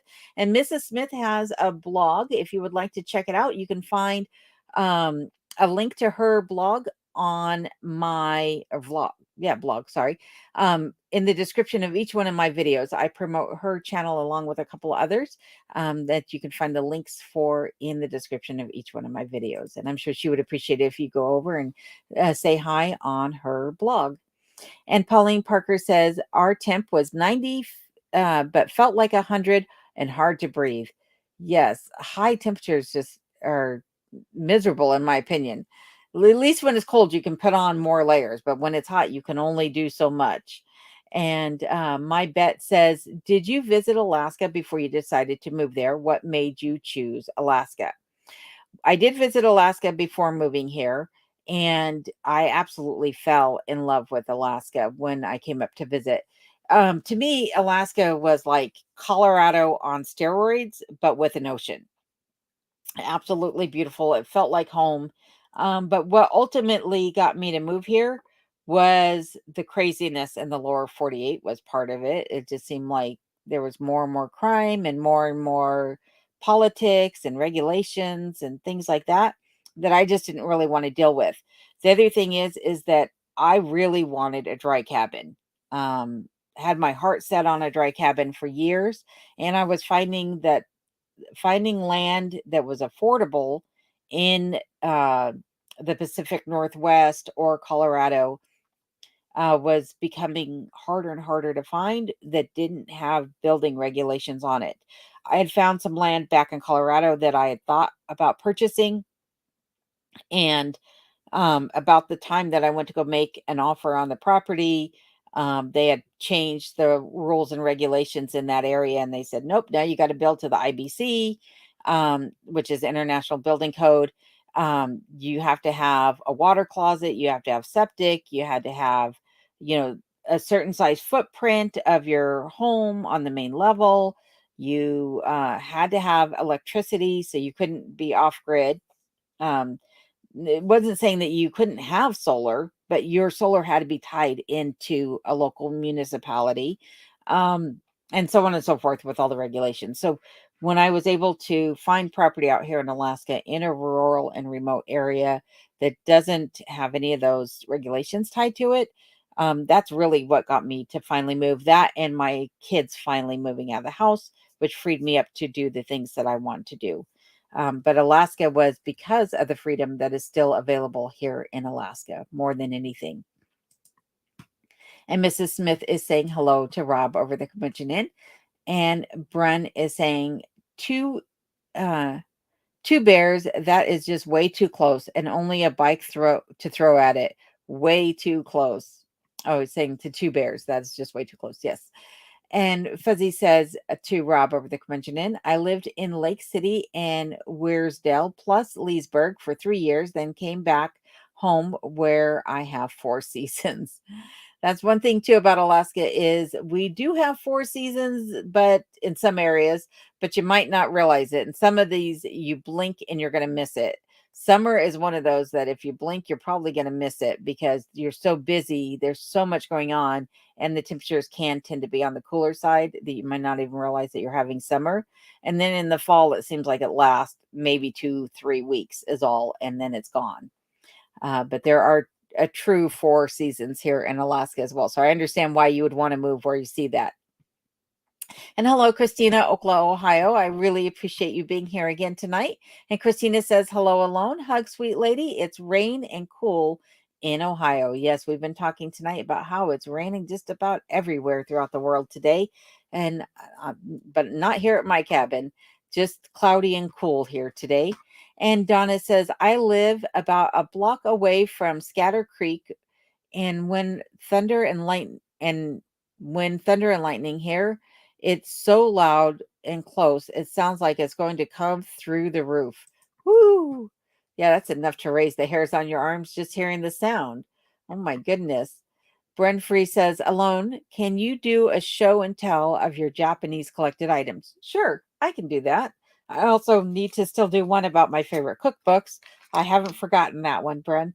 So yeah, I can do that one. I can make a video showing some of the things that I have collected over the years even.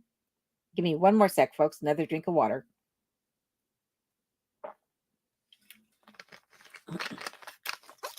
Talking so much, I'm getting a tickle in the back of my throat. And Alaska Cut the Cords here. Say hello to Adam and Phyllis. And Adam says, hello, everyone, from Adam and Phyllis from Alaska Cut the Cord. Be sure to check out their channel also. Here's the link to it. Thank you, Rob, for putting that up. I'm sure they would appreciate it if you'd stop by and say hello. And JR is saying hello right here in the chat to them. And Wayne Sperlin, how are you doing tonight, my friend? Wayne says hello, best regards to all from Denver, North Carolina. Well, thank you, Wayne. So glad you could join us. And Mrs. Smith says, we still have hail on the ground from yesterday's storm. Wow, that means it's been cold there in Colorado. Oh my goodness. Usually the hail comes and within a day, well, less than a day, in a few hours, it usually melts away. But it makes me wonder, how many inches of hail did you actually wind up getting, Mrs. Smith? And Alaska Cut the Cord is saying hello to JR and to Rob over the Curmudgeon Inn. And hi, Oliver Jackson. How you doing tonight? So glad you could be here. Oliver says hello, alone and all from a hot 90 degrees in Texas. In 7 days, the high is supposed to be 108. Woo! That is hot. Way too hot. 108. Ugh, I can't even fathom. 1968 Alaskan Sourdough. Thank you for being here tonight. Appreciate it.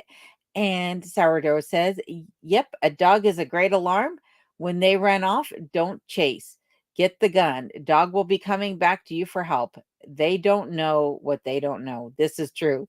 Like, I do worry about him running off, which is one of the reasons I keep him on a lead, but I have to admit that lead is more for keeping him from running after things that he really shouldn't be running after. But a bear, a moose, something like that, if he wanted to, he could break free from his lead.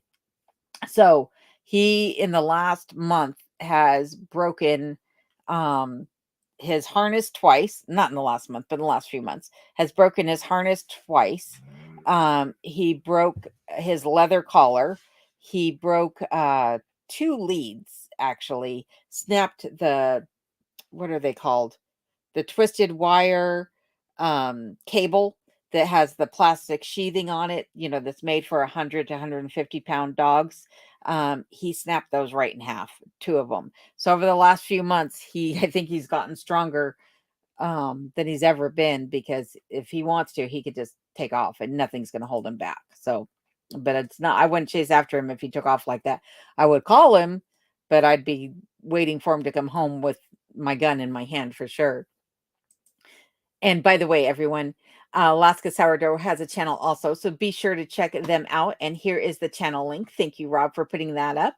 I'm sure Sourdough would appreciate it if you would stop by and say hello. And Ira says, we finally had some rain today after a very prolonged dry spell. My roses and veggies have rejoiced. That is good. The roses drink up a lot of water, that's for sure. So I'm so glad you finally got some rain there for you, Ira. I know we talked about that last time, that you were waiting on rain at that point as well. And Fuzzy says, best alarms are cats that are sleeping and someone steps on their tails. Oh my goodness. And hello, Lisa. How are you doing tonight? Lisa says, hello, everyone. So glad you could be here with us in the chat. Much appreciated. And JR says, rain and thunderstorms in the mountains of Colorado in the summer. I am shocked. Right? Like, thank you, Captain Obvious. I'm sure I sound that way a lot of times. It's like, yeah, we know alone. We know. And Ira says, my mom likes candy like you. So soon as she wakes up, she's by the candy dish at 93. It can't be too bad. That's what I figure. I figure my grandmother always had a dish of lemon drops or ribbon candy, and she lived a long, healthy life. So it's probably not going to hurt me if I have a little bit here and there as well. And tell your mom that she's got good taste for sure.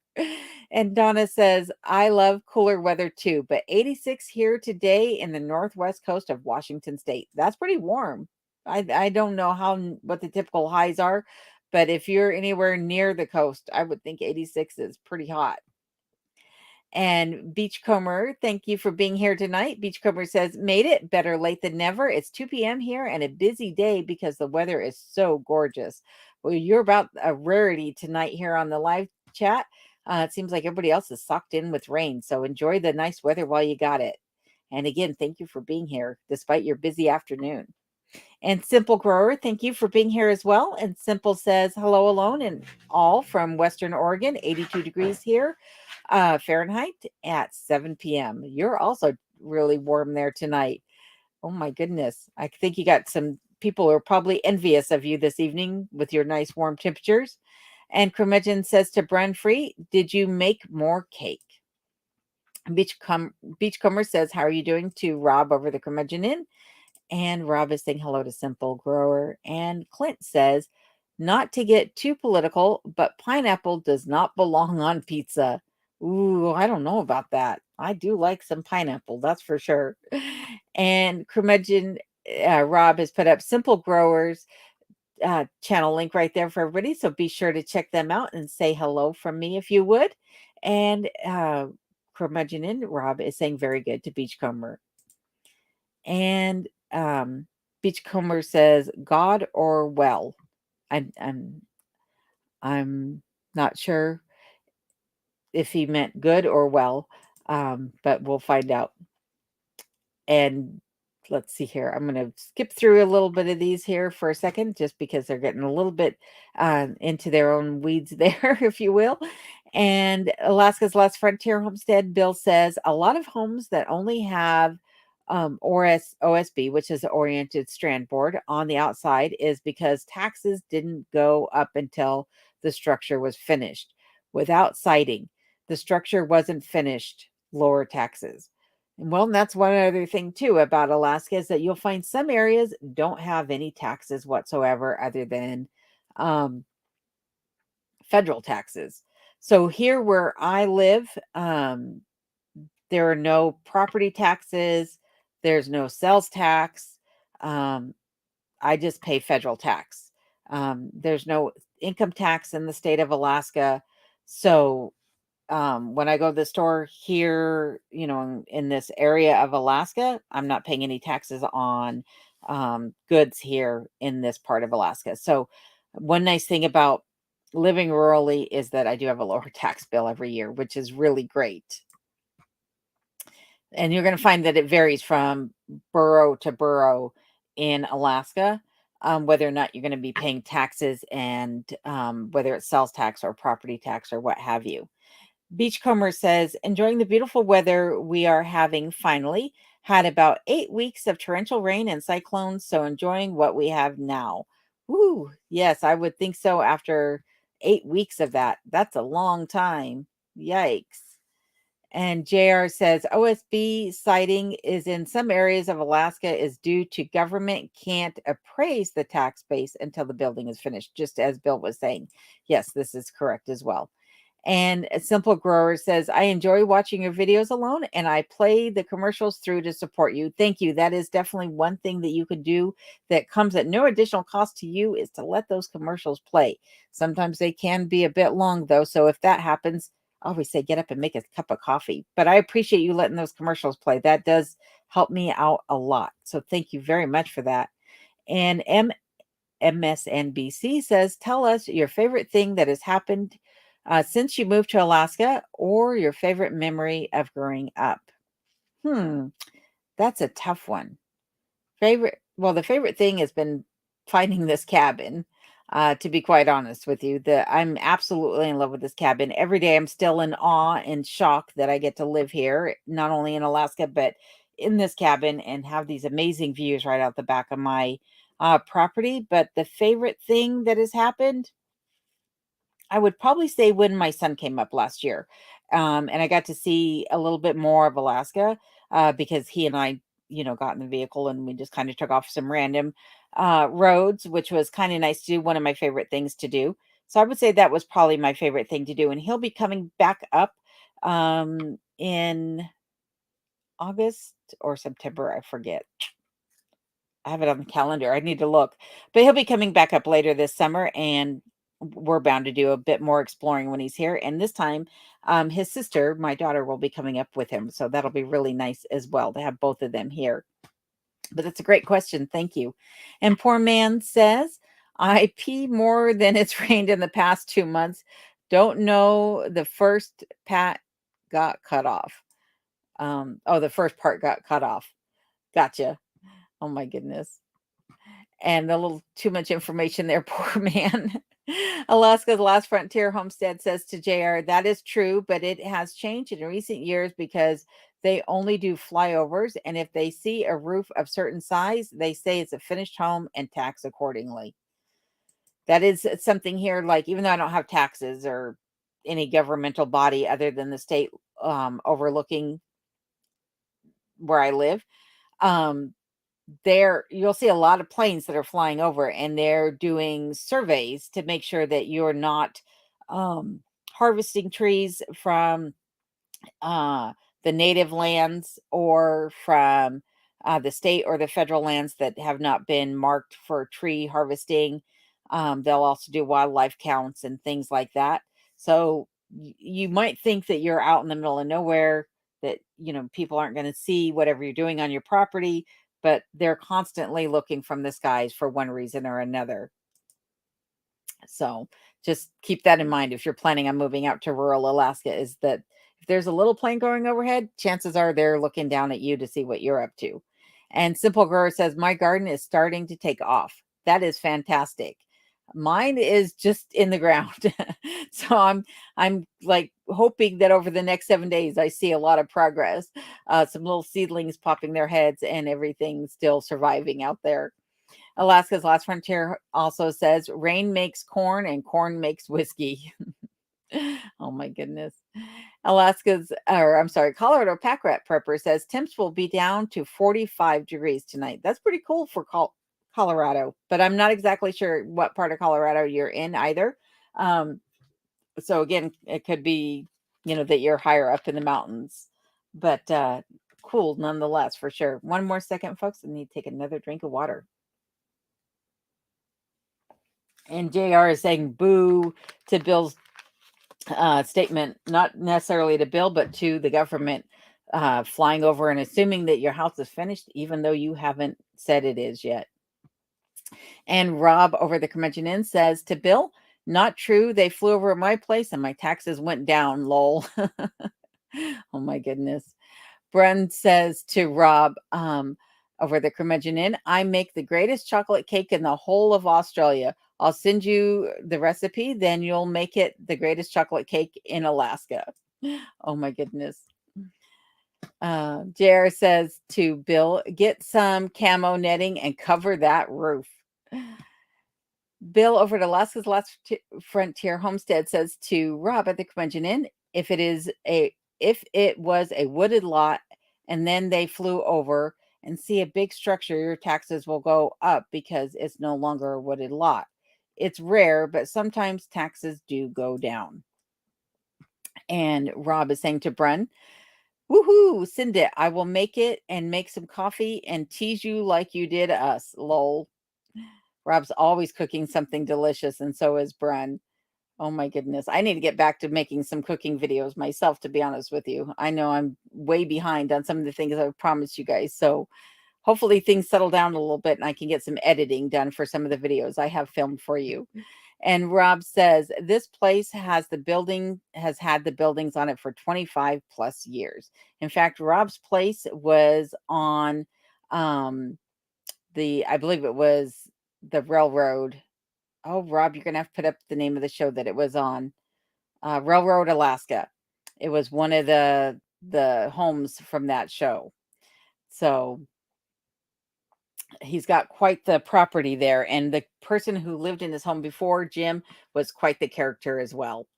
Debbie Ledbetter says, we had air quality alerts in Kentucky. Also, the sky has been very hazy for days. Oh my goodness, all the way down to Kentucky.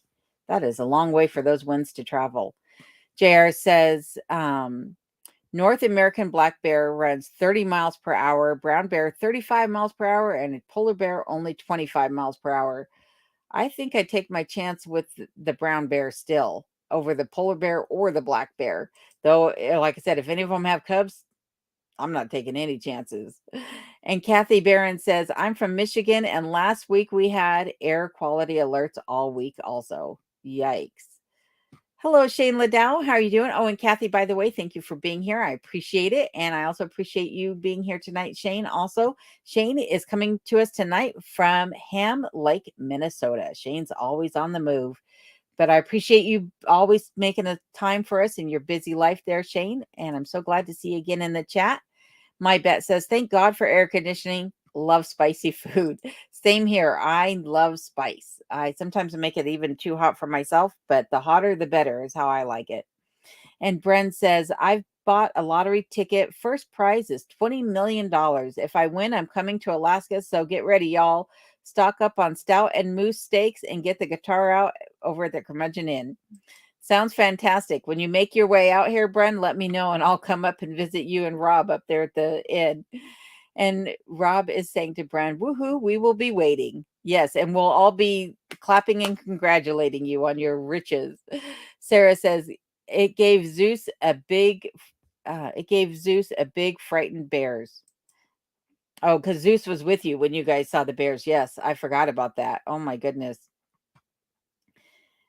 And JR is saying too much information also to Dogman. And hello, Louis Massa. How are you doing tonight? And Louise says 90 degrees today, 100% humidity. Woo!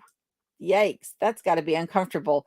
But you're saying that it's normal for you. Yikes. That has got to be. Ugh, I don't think I can handle it. Bren says, alone, do you plan on getting chicken, ducks, or geese? If I got any of the three, it would most likely be ducks because I do prefer duck meat over chicken meat. I am having some issues with eating chicken eggs, and I have not had duck eggs, believe it or not. So I'm hoping that if ever I get the opportunity to eat duck eggs, I don't have the same allergies that I'm having with the chicken eggs. But it would most likely be ducks for sure.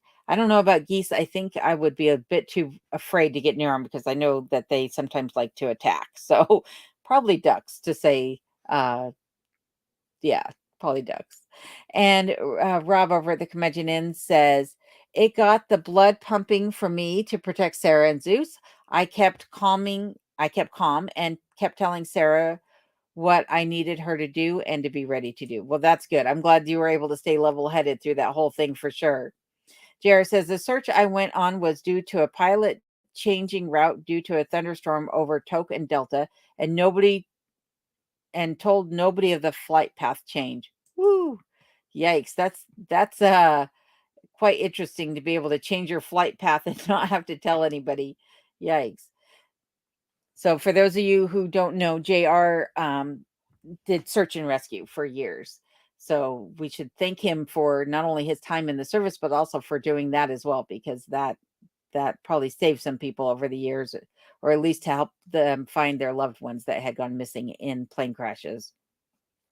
Lori says, love this. Well, thank you, Lori. I appreciate that. And I appreciate that you're here with us tonight as well. You're always welcome to join us here Monday nights at 5 p.m. Alaska Standard Time. And once a month, I have one on Saturday nights That is at 11 p.m. Alaska Standard Time.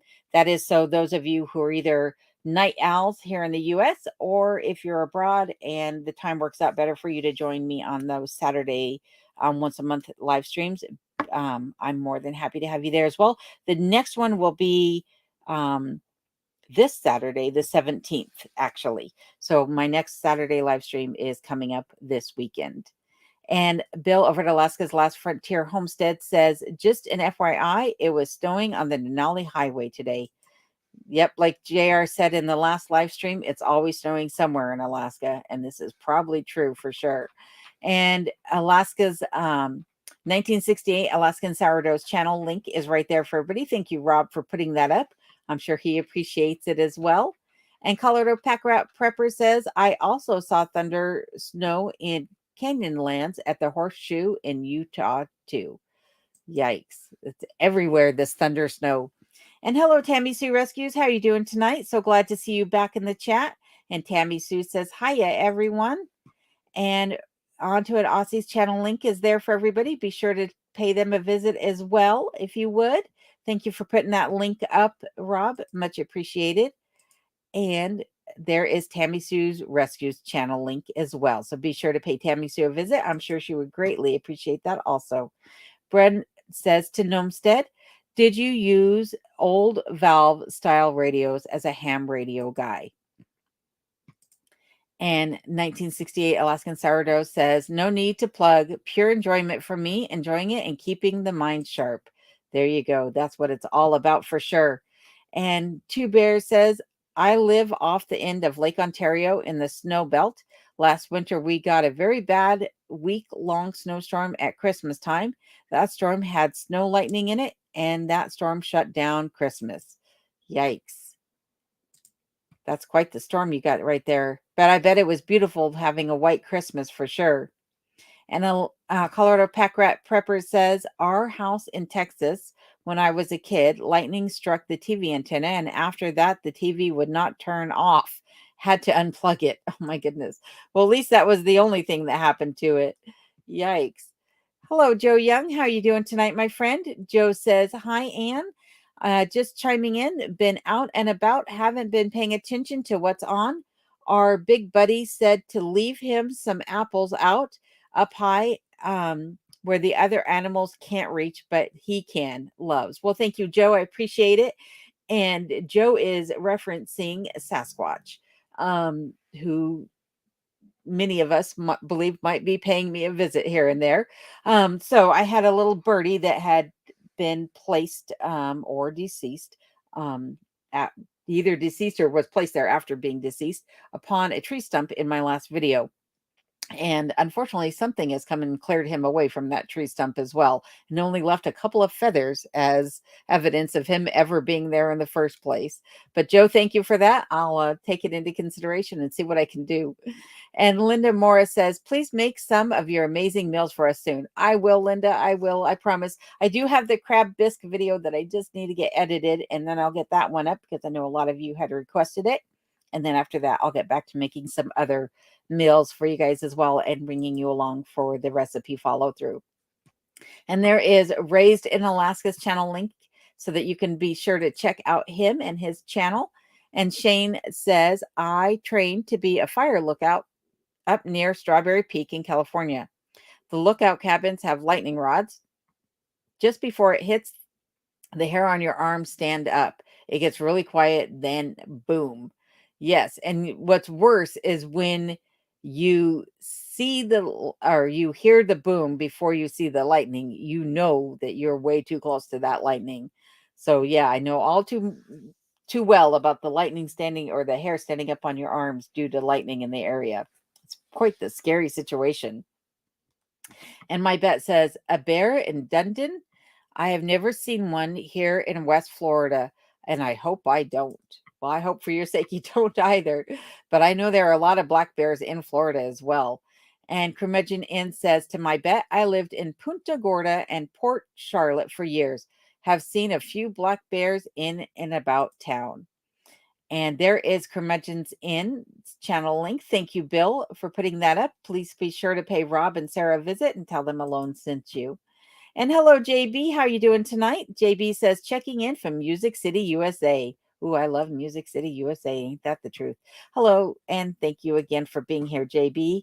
And there is Mountain Mariner Off Grid Alaska's channel link. Be sure to pay Ed a visit also and tell him that you know who sent him or sent you. Sorry.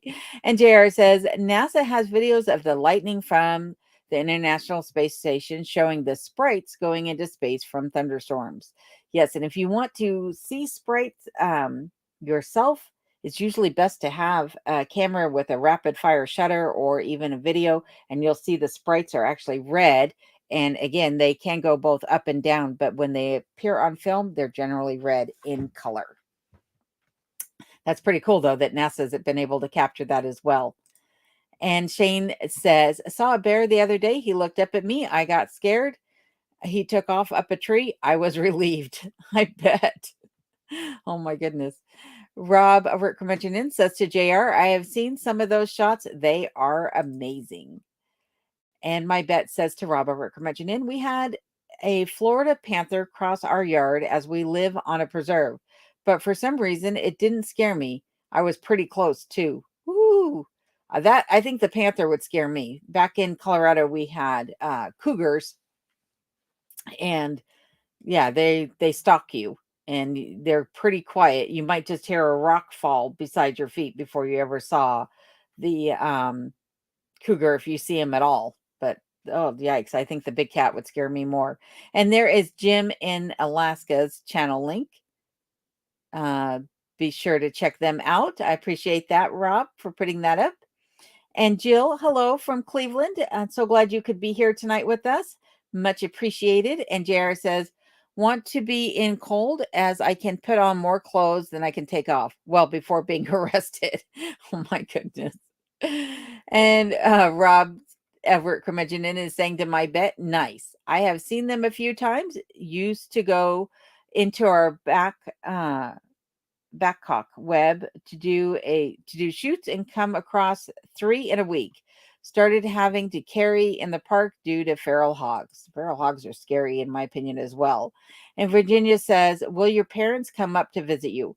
Well, my mother might come up to visit me. I'm not sure if she's going to come up when my daughter flies up or not. I know they had originally planned on taking a cruise up here, but my father unfortunately passed away a couple of years ago. So I'm sure he visits me in other ways, but yeah, I'm hoping my mom will come up and visit for sure. And Brenda Eccles, thank you for being here. Brenda says, is there anything that you would like that you can't find in a grocery store in Alaska?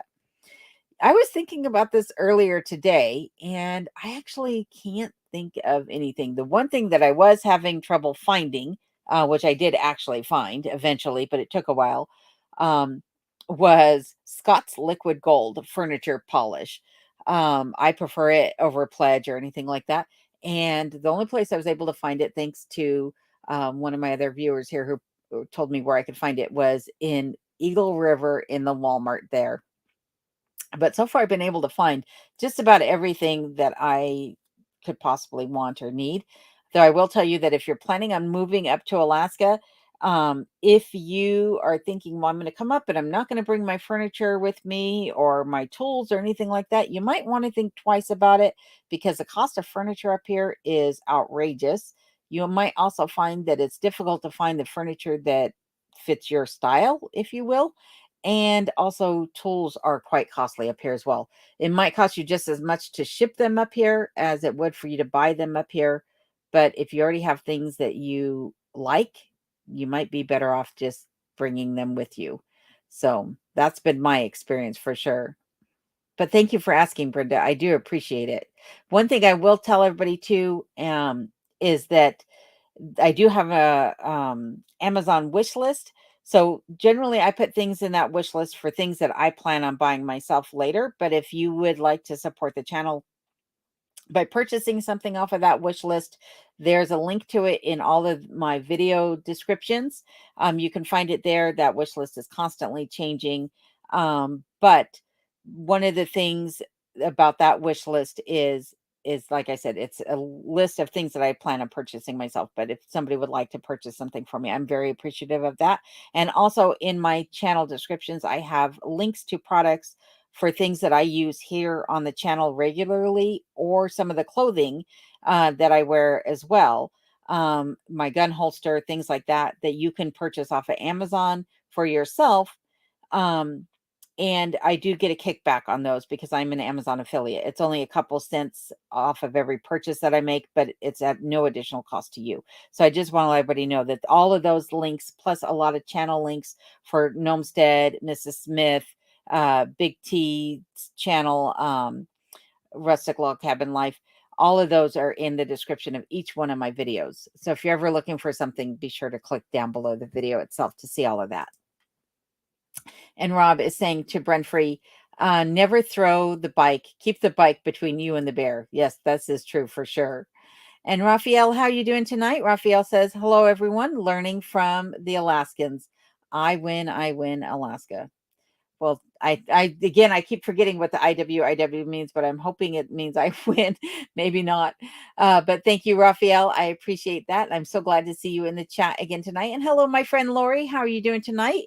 Creative Lori is here, everyone. And she says, hi, Alone, and everyone. How's everyone doing? Well, I'm doing well, and I'm going to speak on behalf of everyone else here. We're all having a good time tonight, Lori, and we're glad that you're joining us tonight. Lori also has a channel, and if you'd like to, pick up some tips and tricks on frugal living, Lori is your girl. So be sure to check out her channel as well. And JR says only 2 seasons in Alaska, construction and winter. Yes, this is true for sure. Every time I go anywhere these days, I'm sitting behind either one of those traffic lights that tells you can pass through a single lane due to construction, or a flagger who's telling you to slow down or go. It's definitely construction season right now. My bet says to Rob over the Convention Inn, well, I do have the feral hogs too, but I sure wish we didn't. They're so destructive. Yes, I imagine that they are, and they're just rampant everywhere. It seems like in the South. Two Bears says the bear bike adventure was 1995 or 96. I still shake and worry about it.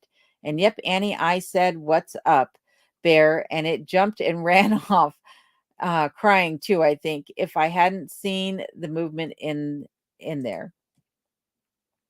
Well, I'm glad you were safe nonetheless. I'm glad the bear ran off and you didn't wind up getting hurt by it for sure. Other than it still worries you to this day. That's not good.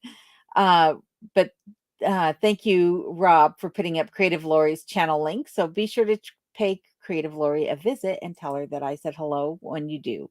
And Alaska's Last Frontier Homestead says, hi to Raphael. Glad to see you are getting good information from us.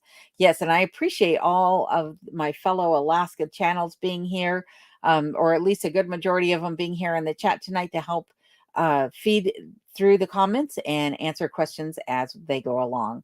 And Shane says, ain't raining at the Canadian border. Super nice today. Well, that's good. At least you're getting some beautiful weather on your recent travels. And Brent says, yes, I'd never part with my mountain bike. I'd yell at the bear and ring the bell on my bike. That bell might scare them off because they wouldn't know what to do with it. Be a new sound for them, most likely. And Rob says to my bet, ooh, I know. I used to work for a farmer in PG, help keep them from his fields. Yikes, those feral hogs. And there is Alaska Cut the Cord's channel link. Thank you, Rob, for putting that up. Please be sure to pay Adam and Phyllis a visit if you would. And also, Bill has provided the channel link again for everyone. And Creative Lori says, hi to Rob over the Curmudgeon Inn. Thank you for the link. So nice of you. I do appreciate it as well, Rob. So thank you. And Two Bear says, moving in the brush and stopped. I would have ran into it broadside or went right by it and got swatted. Well, I'm so glad that you didn't. That would have been worse. Then you'd really be worried still to this day. And my bet says we have had trappers come out to our neighborhood, but they only got about 7 or so of the feral hogs. I'm sure that many were born in the same day. Lol. Yikes.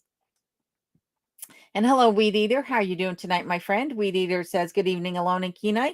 Y'all, other folks too. Thank you, Weed Eater. So glad you could join us tonight. And Shane says, you have an excellent reading skills. Think you're becoming a speed reader. Maybe I'm getting better at keeping up with the comments for sure, even though I'm talking a lot. Oh my goodness. I get pulled off onto side chats. JR says a friend's dog chased a black cat with a white racing stripe on its back and didn't end good.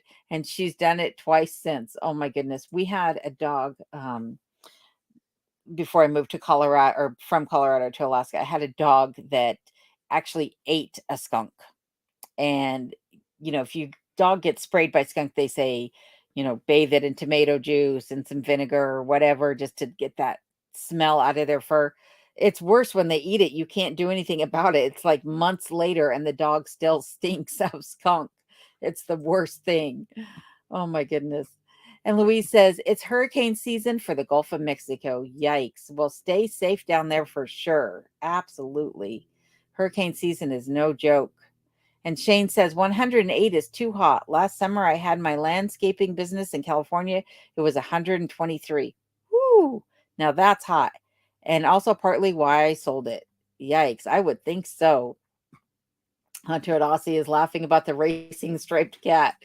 Oh my goodness. And Bill over at Alaska's Last Frontier Homestead is reminding everybody to give the live stream a thumbs up if you would be so kind to do so. I would appreciate it. And thank you for putting that up there, Bill. JR says to weed eaters, greetings, fellow wingnut.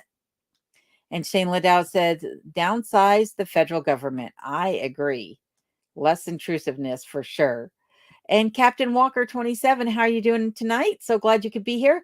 Says, made outside of New York and New Jersey doesn't belong on pizza. Shots fired. Oh my goodness. Oh. And Raphael says hello to Rob, and Rob is saying hello back to Raphael. And hello, Costa 16 Auto. How are you doing tonight? Says no sales tax in some boroughs, but prices are obnoxiously high. Yes, this is true. Absolutely true. I pay double for some things on this side of the state than I would if I were in Wasilla, where there is taxes, or Anchorage, where there is no sales tax. So yes, it's sometimes worth the cost of gas to get onto the other side of the state to buy things, because at least you get a nice scenic tour out of the trip into town. And Colorado Pack Rat Prepper says, according to the other YouTubers, you only have to let commercials play 30 seconds, not 45 minutes. Yes, I agree. So if you ever run into one of those commercials that's 45 minutes long, I wouldn't expect you to watch those commercials. I don't expect you to watch the commercials at all, to be honest. I appreciate it if you do, but I have seen that 45-minute commercial. I actually saw for an hour and a half commercial a couple of years ago, and I was shocked. I was like, it's a 30-minute video and you got a commercial that's longer than the video I intended to watch. Yes, if you could do the 30 seconds, fantastic. But yikes, it's pretty crazy on the commercials. Annette Witt said, I was going to go ahead and say goodnight. My phone is about to go dead, but I'm still watching on the TV, but it will not be able to comment without my phone. Well, I appreciate you watching nonetheless. And I do understand when the phone dies. Trust me, my phone is always running out of battery. So I completely understand, but I'm glad you figured out how to get it on the television, Annette. Thank you for that. My bet is saying good night, everyone. Good night, my bet. I appreciate you being here. And with that being said, it is actually almost 7 o'clock, and I'm going to call it a night because I've had a very long day with the contractors here today, and I've got a couple things I got to tend to before they show up tomorrow to finish working on the property. So with that, I'm going to start signing off, but I do want to thank everybody who was here tonight, and I want to thank my moderators. So thank you, JR. Appreciate you helping out tonight, as well as Rob over at the Curmudgeon Inn, as well as Bill at Alaska's Last Frontier Homestead. Be sure to check out their channels along with all the other channels of all the links that were provided in tonight's chat. And remember, if you're just now tuning in as I'm signing off, you can always go back and watch the live on replay. If you put it in 2x speed in the settings, you'll find that it's pretty fun to watch that way. It's actually kind of funny, in my opinion, to watch it that way. But I do want to thank everybody for being here tonight. And I'm going to say hi to some of you that I just am now catching, like Lindsay. Thank you for being here. Much appreciated. And again, I want to say thank you to everyone who was here. And hello, Panhandle. Thank you for being here, Panhandle Off-Road Ranch. So thank you, everyone. And if I don't get a chance to say goodnight to you personally, just know that I do appreciate you. So good night, JR and Colorado Pack Rat Prepper. Thank you for being here. And Rainey Hammond, appreciate it. Two Bears, I appreciate seeing you in the chat as always. And was never Nurse Ratchet. I appreciate you being here as well. And thank you, Shane Ladow. I appreciate you popping on when you get a chance to stop on your way. And Anne Marie Bush, thank you for being here. You were asking where you at on Roswell. Where are you at on Roswell? I'm not sure if you're talking about the show Roswell or if you're talking about something else, but not exactly sure, Anne Marie, but I appreciate you popping into the chat, and maybe next time I'll be able to catch up with you and figure out exactly what you're asking me. And Ernie, I do want to say thank you for being here tonight with me as well, and to Byron and to Linda Morris. Thank you as well. And to Lorraine, thank you for being here. I also want to say thank you to Ira and to Joe Young. I appreciate you both being here tonight. So good night, everyone. Please stay safe and take care. Until next time, I will catch up with you then.